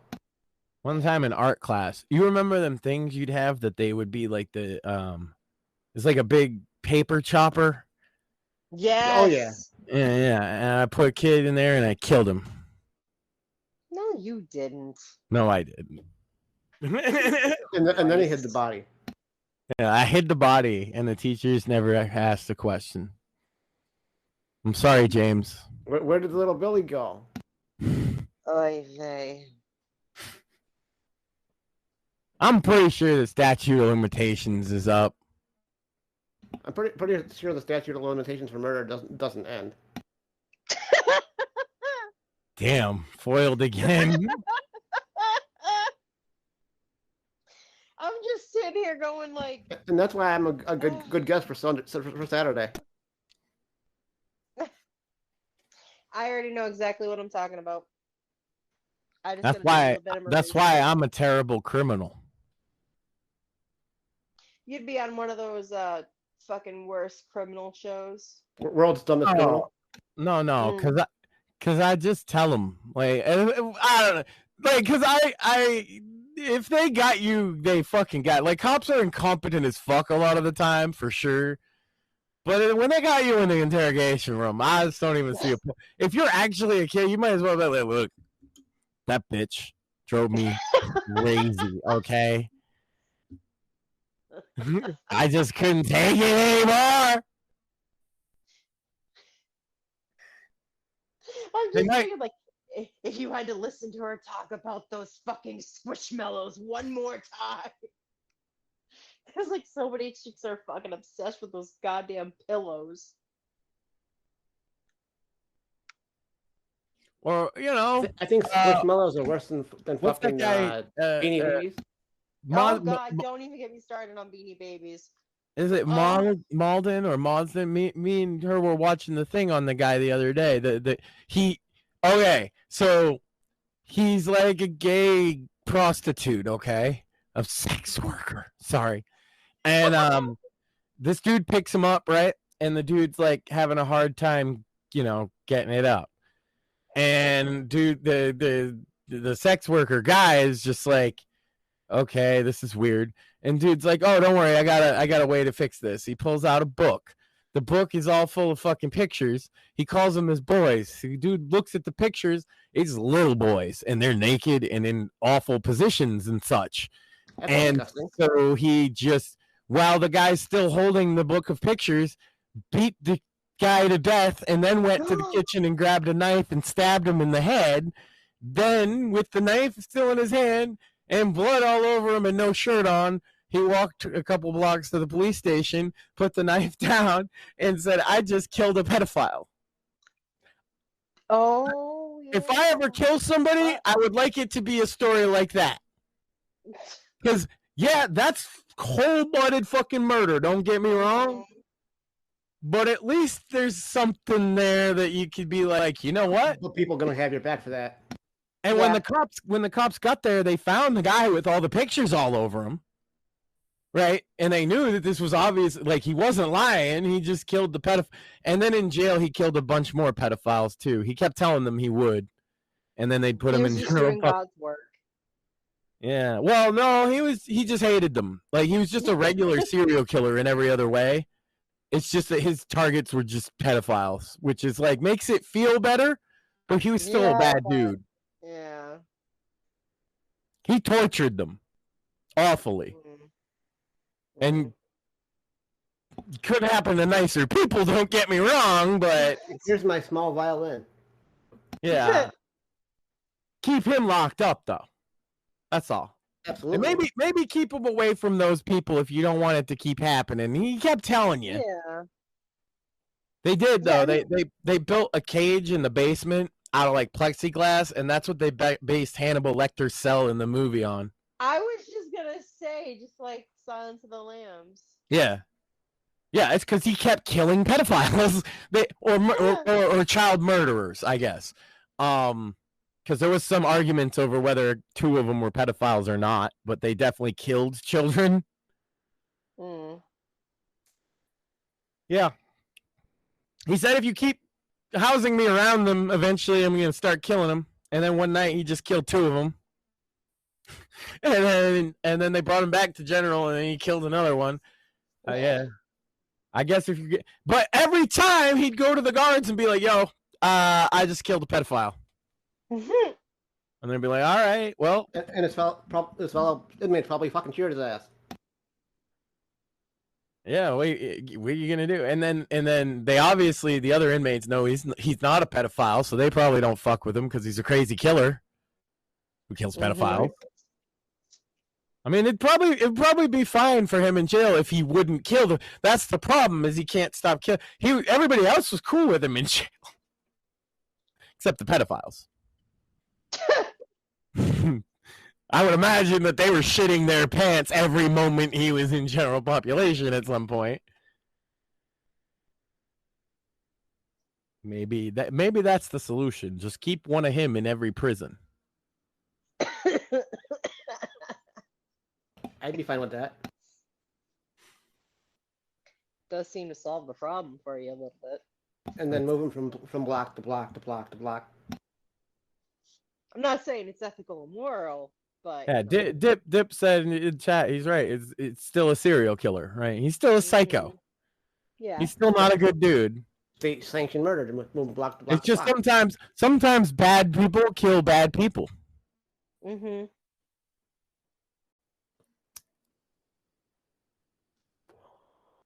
Which is the worst people? Actually, I think the pedophiles are the worst people. I think he's fine. Bad people.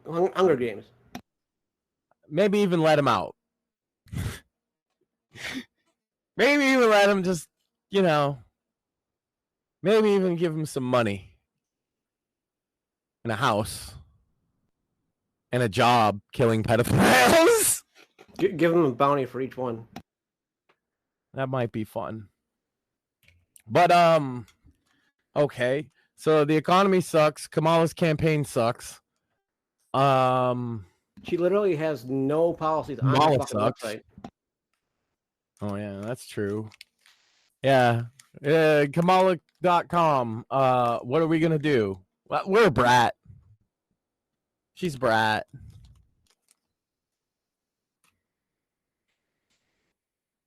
Is that a campaign? I don't know. Who's going to vote for her? When is a brat a fucking good thing? Yeah, I thought brats were like little bitches that you didn't want anywhere around.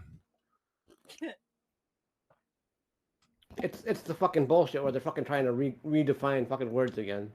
That's right. They want to redefine it and be like, it's good to be a brat. No, it's not. I'm a dad. See, the last thing a dad wants around is a brat. Fuck brats. If your kid's a brat, fuck you. If you're a goddamn grown woman and you're running for president and you say you're a brat, extra fuck you. Yeah. The only time a brat is a good thing is in a BDSM context.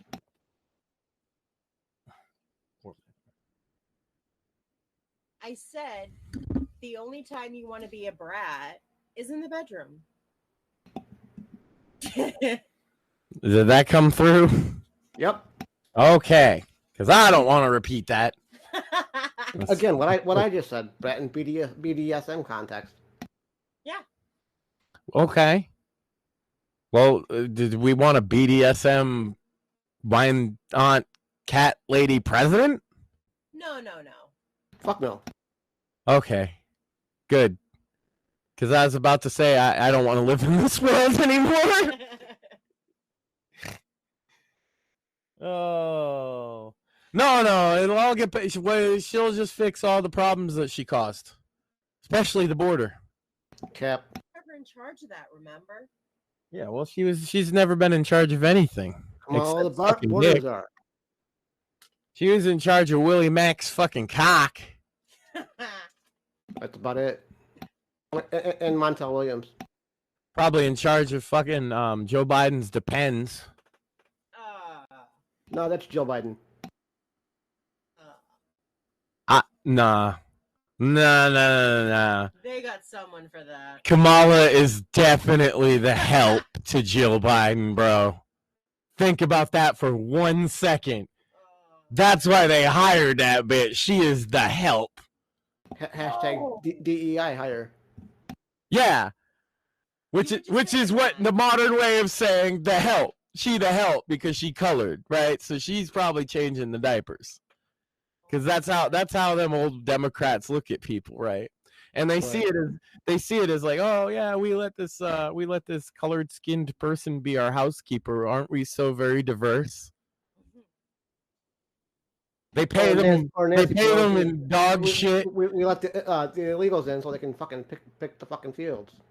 They pay them dog shit. They yell at them while they're doing the fucking job, you know.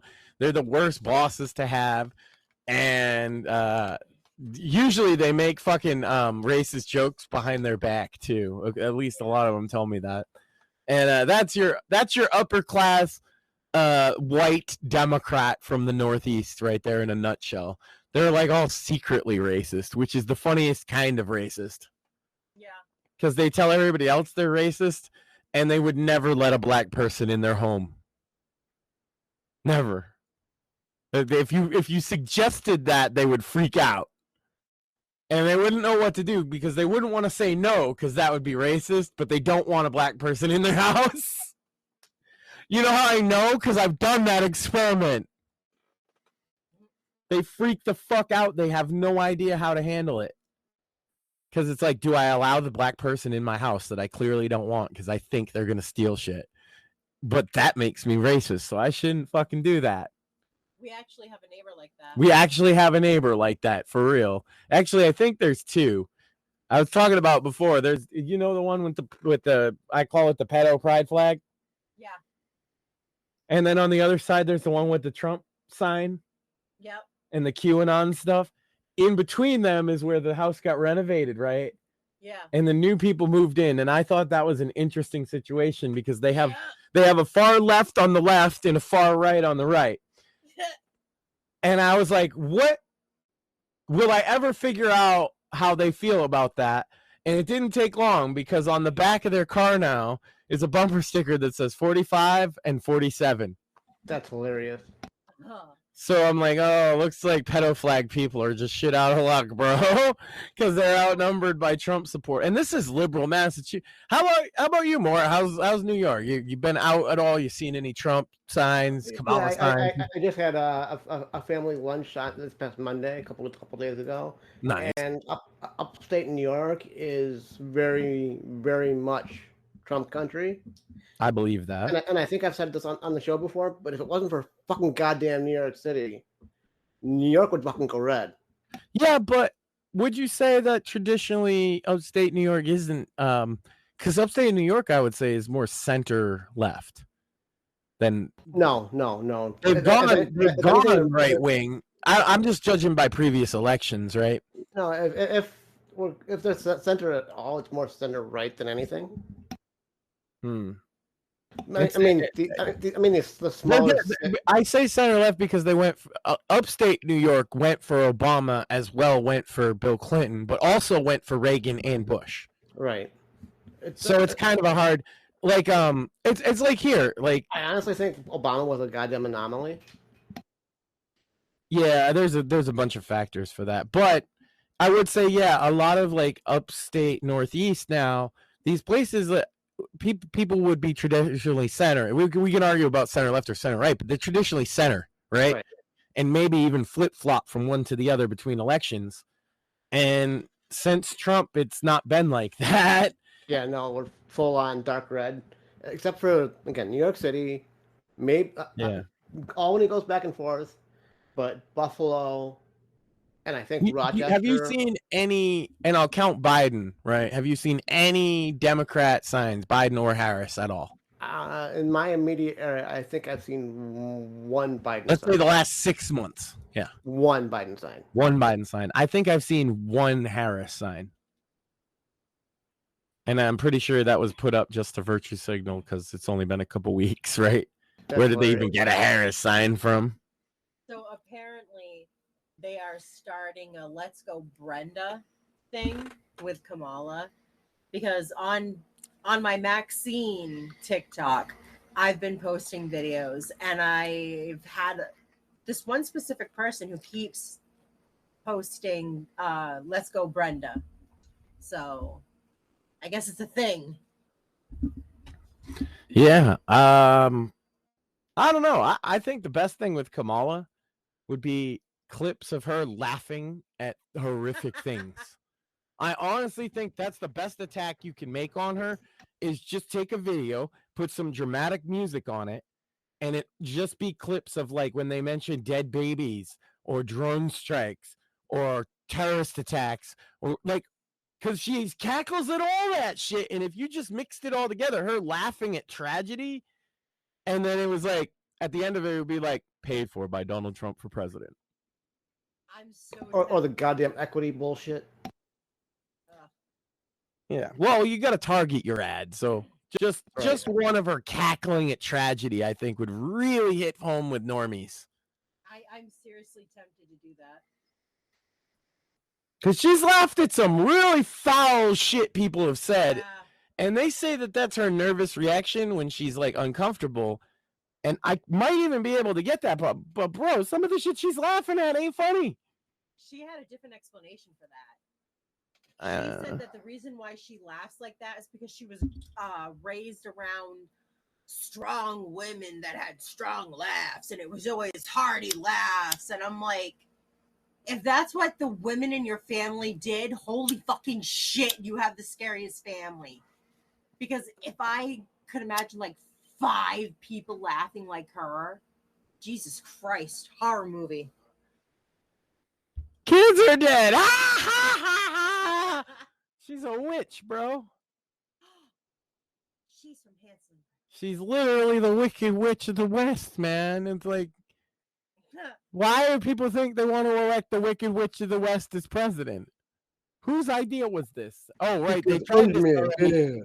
Hold on. We already tried this with the Wicked Witch of the East.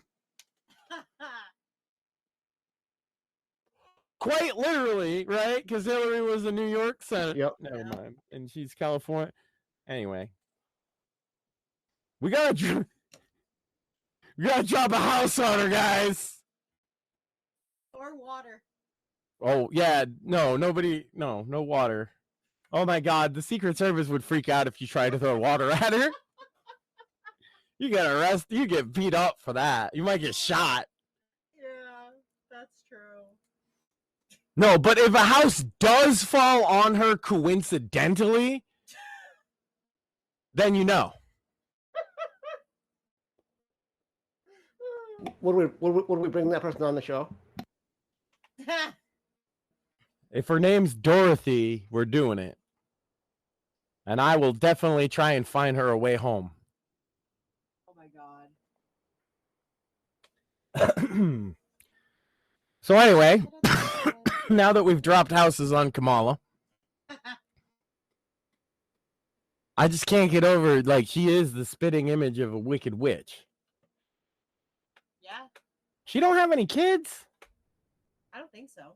No, not to my knowledge. Stepkids, I think, but that's it. That don't count. No offense to any stepkid. I'm a stepkid. Same. I'm adopted. Fuck, that's even worse. The only thing That's why I say it doesn't count. The only thing that I know about her and like with Gen Z is it's coming back to haunt her. Is that all the speeches and stuff she made, joking and making fun of them. Like, we put them in dormitories with advisors to watch them because they don't know what they're doing. And it's all coming back. And Gen Z is like, what the fuck did you say about us? And it's like, bitch, she's been saying this for years. She 100% said that Gen Z is stupid. Literal ears. That's a quote too. Yep. So any Gen Zers out there, She thinks you're dumb. she thinks Yeah, you're I think I stupid. posted that video on my timeline at some point. To be fair, Gen Z, I think you're stupid too. But I think you're stupid for the same reason I was stupid. Because you're young. Difference is you're not running for fucking president. That's true. And also, I don't need your vote. Like, comment, and subscribe. No. No, like, yeah, like when you're a kid, you're stupid. Maybe that's what she was trying to get at. But she literally called one of them what she would basically consider her biggest demographic to win over in this election, stupid. Yeah. What if she? I hope she doesn't think boomers are stupid too, because then she's in trouble. Because if millennials won't care. No. Left-wing ones are going to vote left-wing because they hate Trump, and right-wing ones are going to vote Trump, and centrists, I think, are going to vote Trump. We'll see.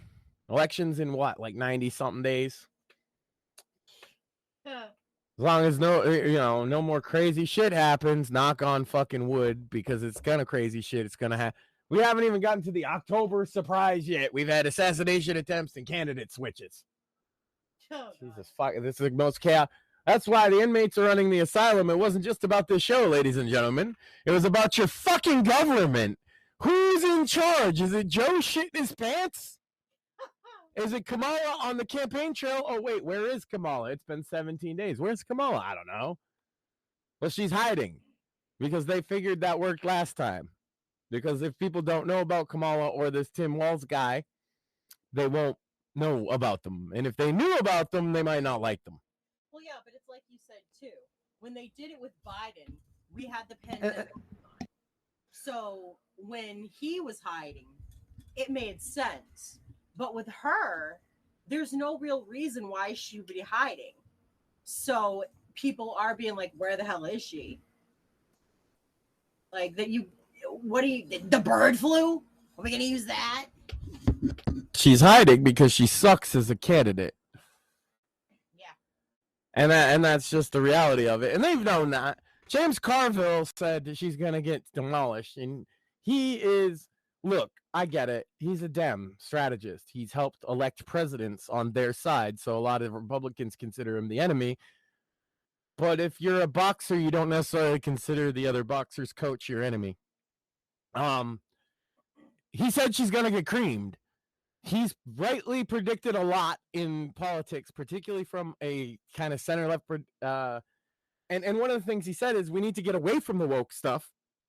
You got to stop yelling at people for enjoying a fucking football game and a beer.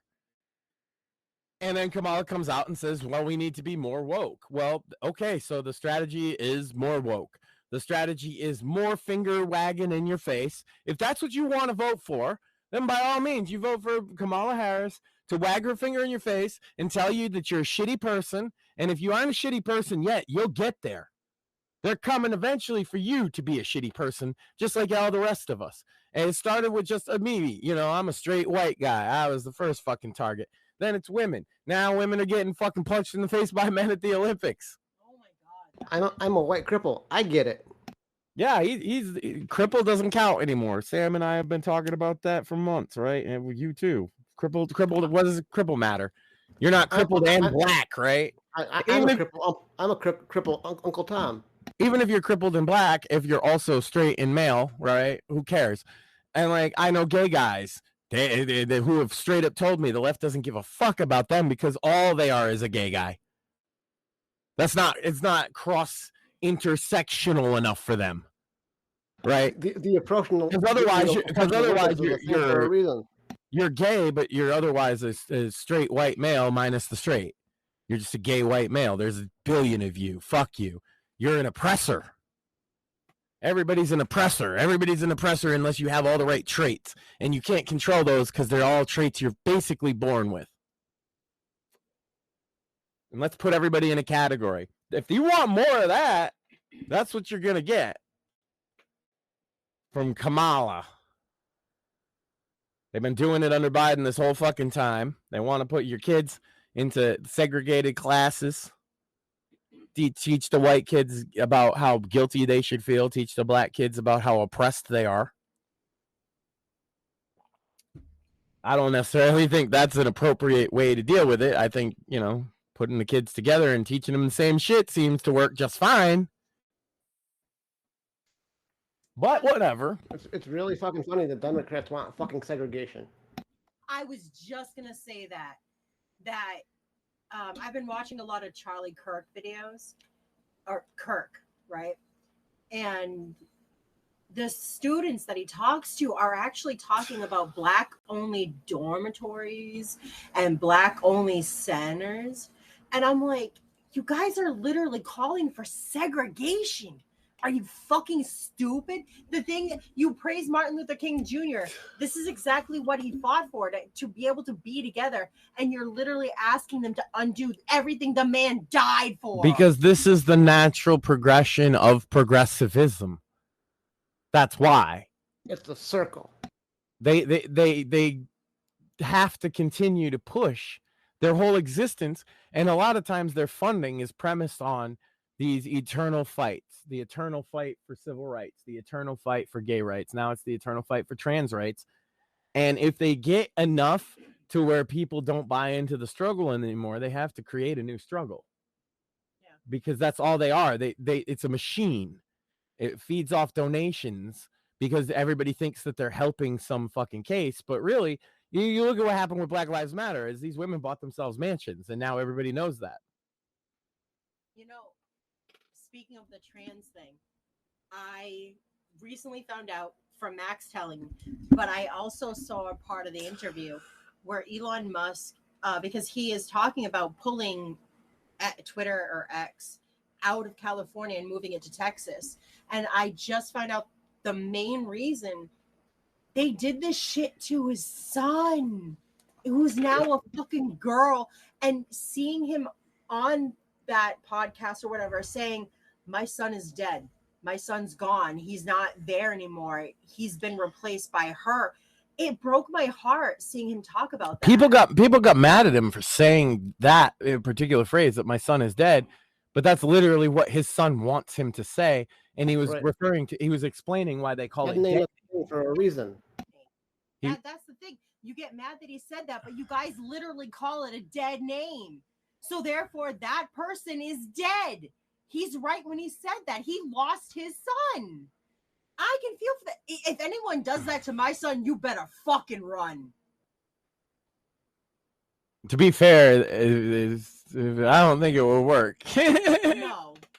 I don't think it would work at all. But so what else do we got? We've covered a lot. It's been almost 2. We got some promo to do. For sandwich makers, you guys, and Bits and Bones as well. So Bits and Bones this week, what are you guys rolling with? After the fucking bomb I laid on the last show. Well, it seems like Bungie's in a heap of shit, so we'll definitely cover that. Oh, Bungie, yeah, they're always doing something. See, I've not but it's extra Bungie bullshit now. Oh. Extra bullshit. Because Microsoft isn't fucking happy with them. To the point where Microsoft is literally replacing Bungie top executives with Microsoft execs. There you go. Well, I mean, you spin the wheel, you play the game, right? That's corpo shit. We'll find out more about that, I guess. It's all about the game and how you play it. Yeah, I'm excited for the true crime podcast stuff this week on the Sandwich Makers because, hey, who figured women are into true crime? I mean, a lot of, most grown folks are at least interested. Sometimes it's just the mystery. That's kind of my take on it. I like the mystery. I generally find stuff with graphic depictions absolutely disgusting. I'm not big on the gore part of true crime, but I like when cops catch bad guys. That's probably why I like fiction. Like I was telling Andrew Nelson, I like his stories because like most of the time the good guy gets the bad guy at the end, and I like that.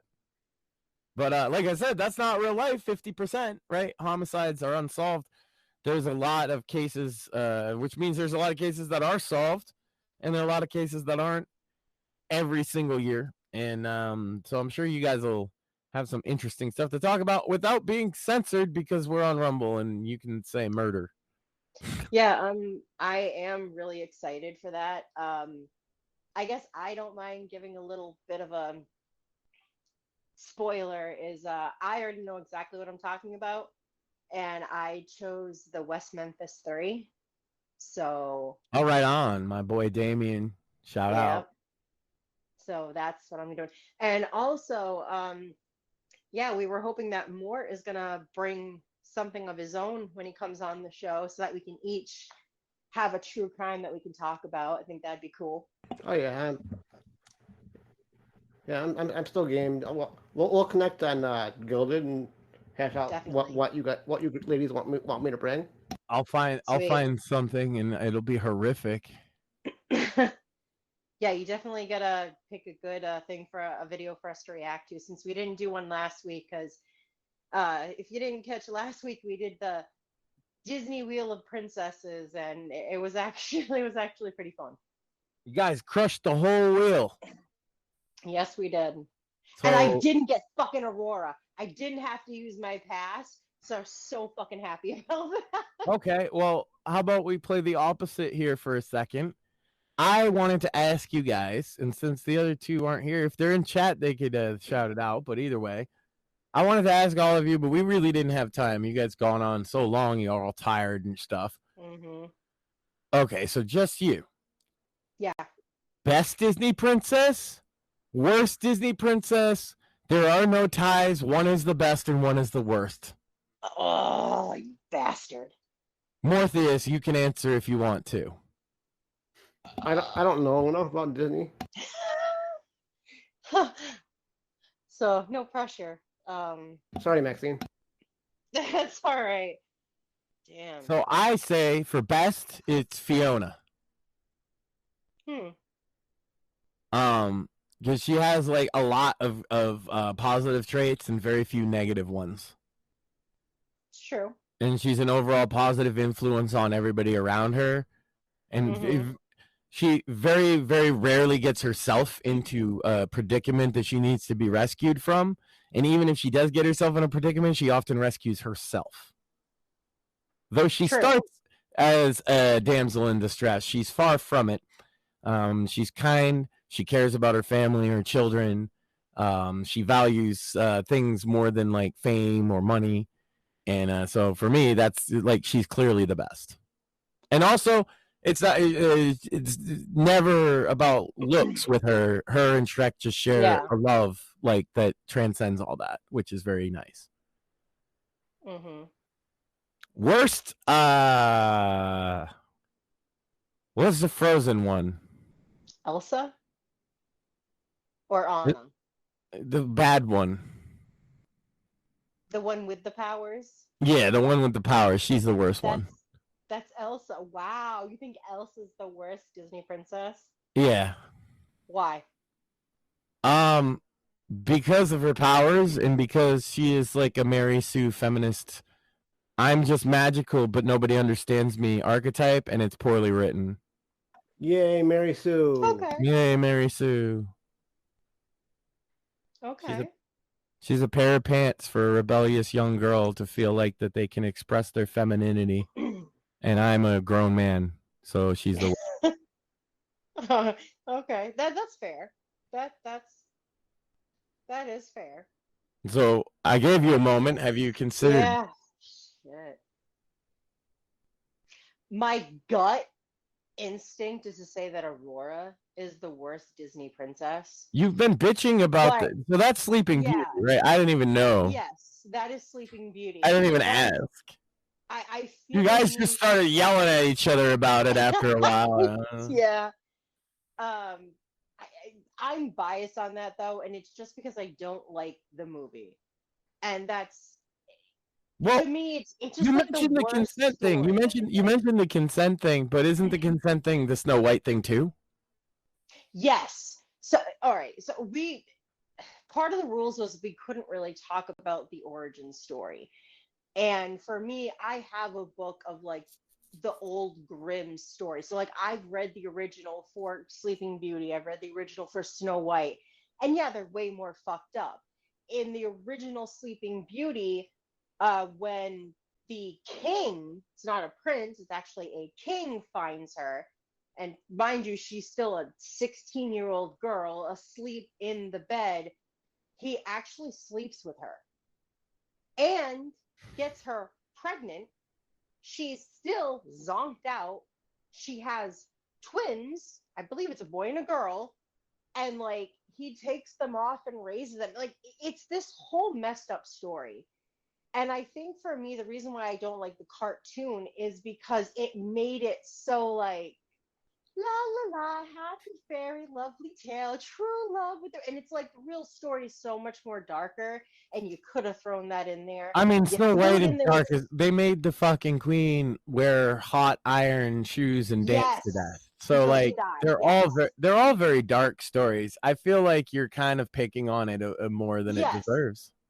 And that's why I say, like, I don't think it's fair for me to say she's the worst Disney princess. I'm biased because of the movie itself. Okay, then what is? So I think for me, the best Disney princess. I'm starting to regret asking. Jeez. Is it that hard? I think it might be Cinderella. Really?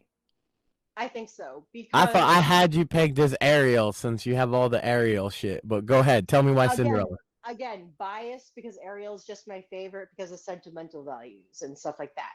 Cinderella, it's because throughout her entire story, even when her stepmother allows her stepsisters to destroy her dress, even though they treat her like shit, they treat her lower than a person. She's a slave. She doesn't matter. She's a servant. Like, they treat her horribly.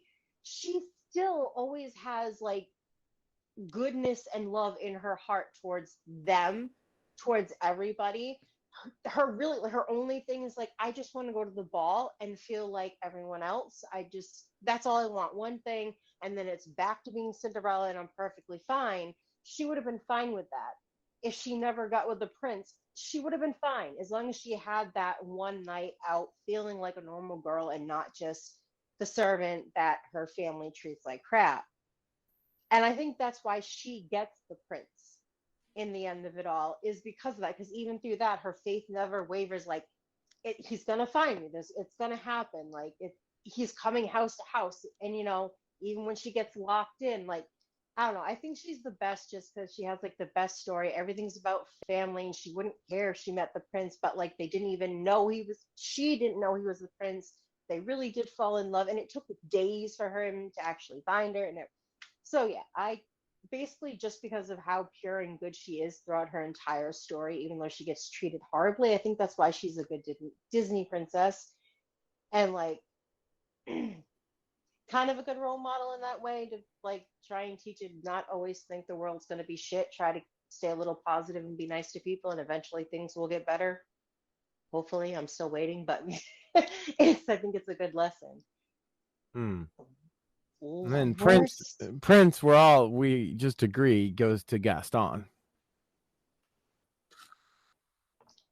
Prince Eric. Oh, I don't know. I think Gaston could kick his ass. He's not even a prince. How is he not? Because Gaston is literally not a prince. He was okay, but not all of on the which Disney story you princesses. go. Not all the Disney princesses are literally princesses, but but they marry into it. He doesn't marry into anybody. He's just a soldier that returns home and is a cocky fucker. And he's the leader of the town. They all listen to him. He's basically in charge. He might as well be the king or the prince. And that would be enough to justify it if it was a Disney princess. Yes, every bit Gaston is a prince. No. You might not like him. He might be an evil prince by your standards. But look, all I'm saying, and I was trying to get this out of the show, is that he was right. that if she was gonna read, it was gonna get her into Oh my trouble. God, would you shut up? And all the reading did is get her into trouble. Now there's this furry around kidnapping people. Lord knows what he's up to being a furry. And Gaston's just like, them furries are dangerous.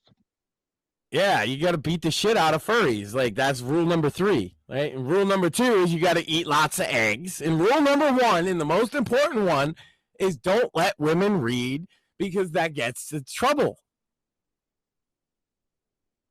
And she broke the fucking rule number 1. Can you feel that? Can you feel it, Max? I'm smacking you. From a distance, I am smacking you. Look, all I'm saying is my son really enjoys eggs. So he's on the right track. He just likes all the bad guys. He thinks the Demogorgon is the best thing in Stranger Things. Well, isn't it? He's a D&D No. weirdo. Yeah. He likes the Hulk. Mm-hmm. This is what I deal with on a daily basis. Look. Did Belle wanting to read and explore get her into all of that trouble or not? No. It No, was the what love did for her then? father. The love for her father. The love for her father. Yes, because... So they didn't have this whole opening fucking monologue about how she always got her nose in a book. Yeah, Oh, because they thought it Belle's was just cute always because- keeps reading a book. She ain't paying attention to life. Yeah, and Gaston's like, Belle, you should pay attention to life. And she's like, no, Gaston, I'm too busy with these books. Man, I wish I could find a furry. And then she found a furry. He's not a furry, for God's sake. How is he not a furry? Oh He's my half God. animal and he's got fur. He's a beast. He's a little creature. Yeah. It's a fucking story. It is No, a I'm a fairy beast. tale. He's a furry. Oh my God. This is my life. He will literally Hey, do Maxine. this to me randomly any day. Yes? I'm pretty sure you could find a beast at a furry convention. Oh, yeah. There we go. They probably love Beast. Aren't I supposed to be saying which is the worst Disney princess? Well, yeah, Yes. you skipped out on it. See, chat says the Because Beast you is a furry. started talking about... Oh my... Of course they are. Eat more eggs, chat. Chibi also says you're dumb. She did. Chibi did say I am dumb. I agree with her. Girl, yes. Sorry, most of us guys are dumb. Look, you know what that means? That means I need more eggs.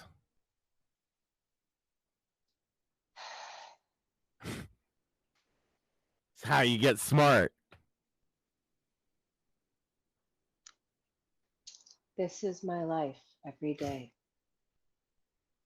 The amount of times that he has had this discussion about Gaston is astonishing. It's important. You do it to drive me crazy. That is the only reason. No, I do you it because Gaston is a role model for young men everywhere. He got himself killed. No, Belle reading got him killed. She broke rule number 1. Well, then you're really in deep shit because I read and I read a lot. I know. I'm always cleaning up after your messes because of it. Oh, fuck you. That's why I gotta eat Round so one, many eggs. fight.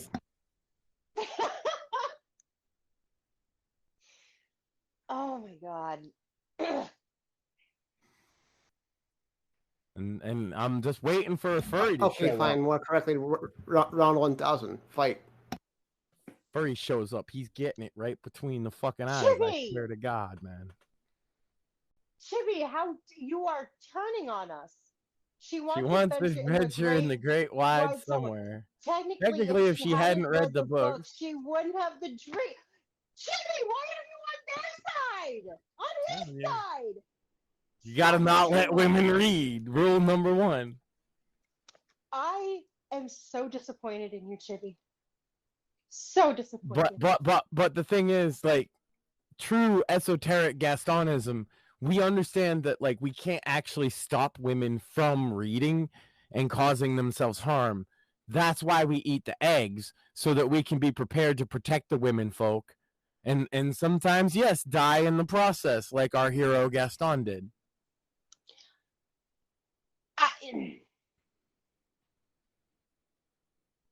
I was gonna ask a question, but then I thought it would probably be better if I didn't. No, by all means, go ahead. Oh no, I would be causing so much trouble for myself. Because my mind went to what trouble have I gotten you into that was like that level of trouble that you would be like Gaston? Like, I haven't done anything that bad. Oh no? No. You read books. I don't know. I just walked like 200 miles in a week. Oh, shut up. That's pretty Gaston-like, if you ask me.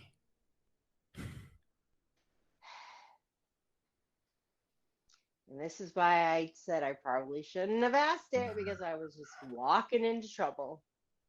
Max, strong like bull. That's right. I need more eggs. Jesus Christ. And a furry better watch his ass. If any furries out there, I swear to God, right between the fucking eyes, I swear.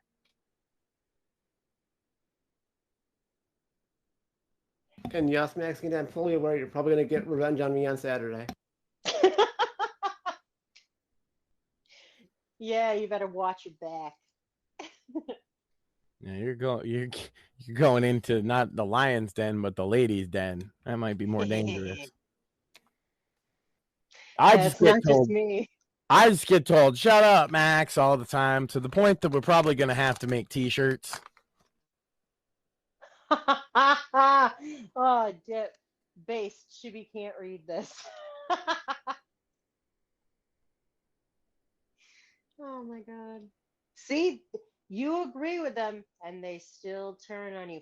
Penn and I won't turn on you, but no, Saboteur, you chose them. I don't know about that. You guys all turned on each other real quick when Aurora came up. Yeah. I'm gonna be honest, I thought it was kind of funny.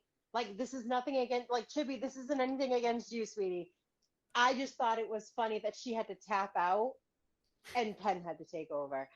To me, that was funny because they were both like, no, she's got the great story. And then it was like, but when you actually had to defend her, it's like your brain just went.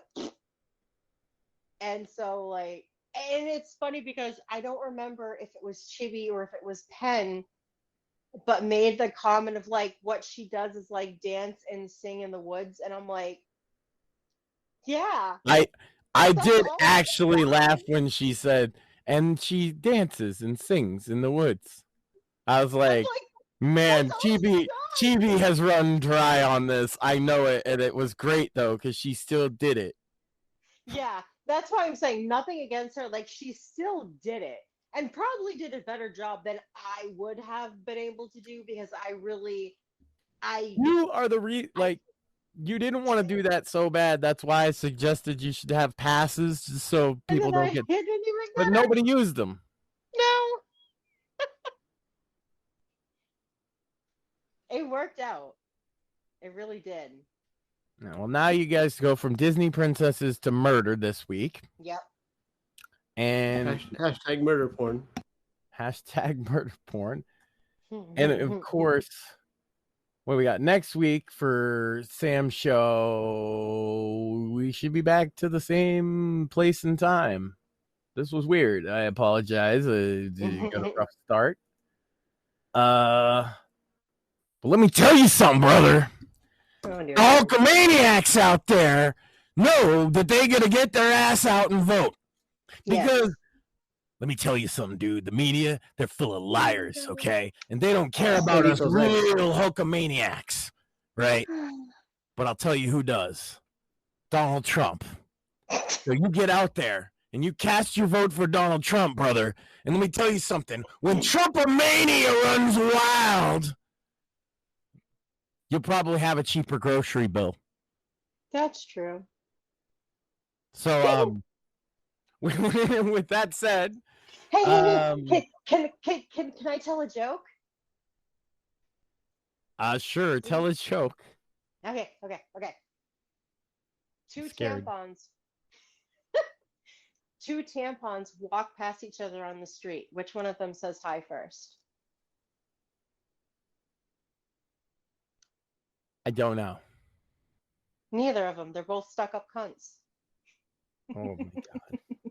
Well, there you go. With Dirty dad joke. Ladies and gentlemen, the first time ever my wife on a show with me, and she ends with the dad joke.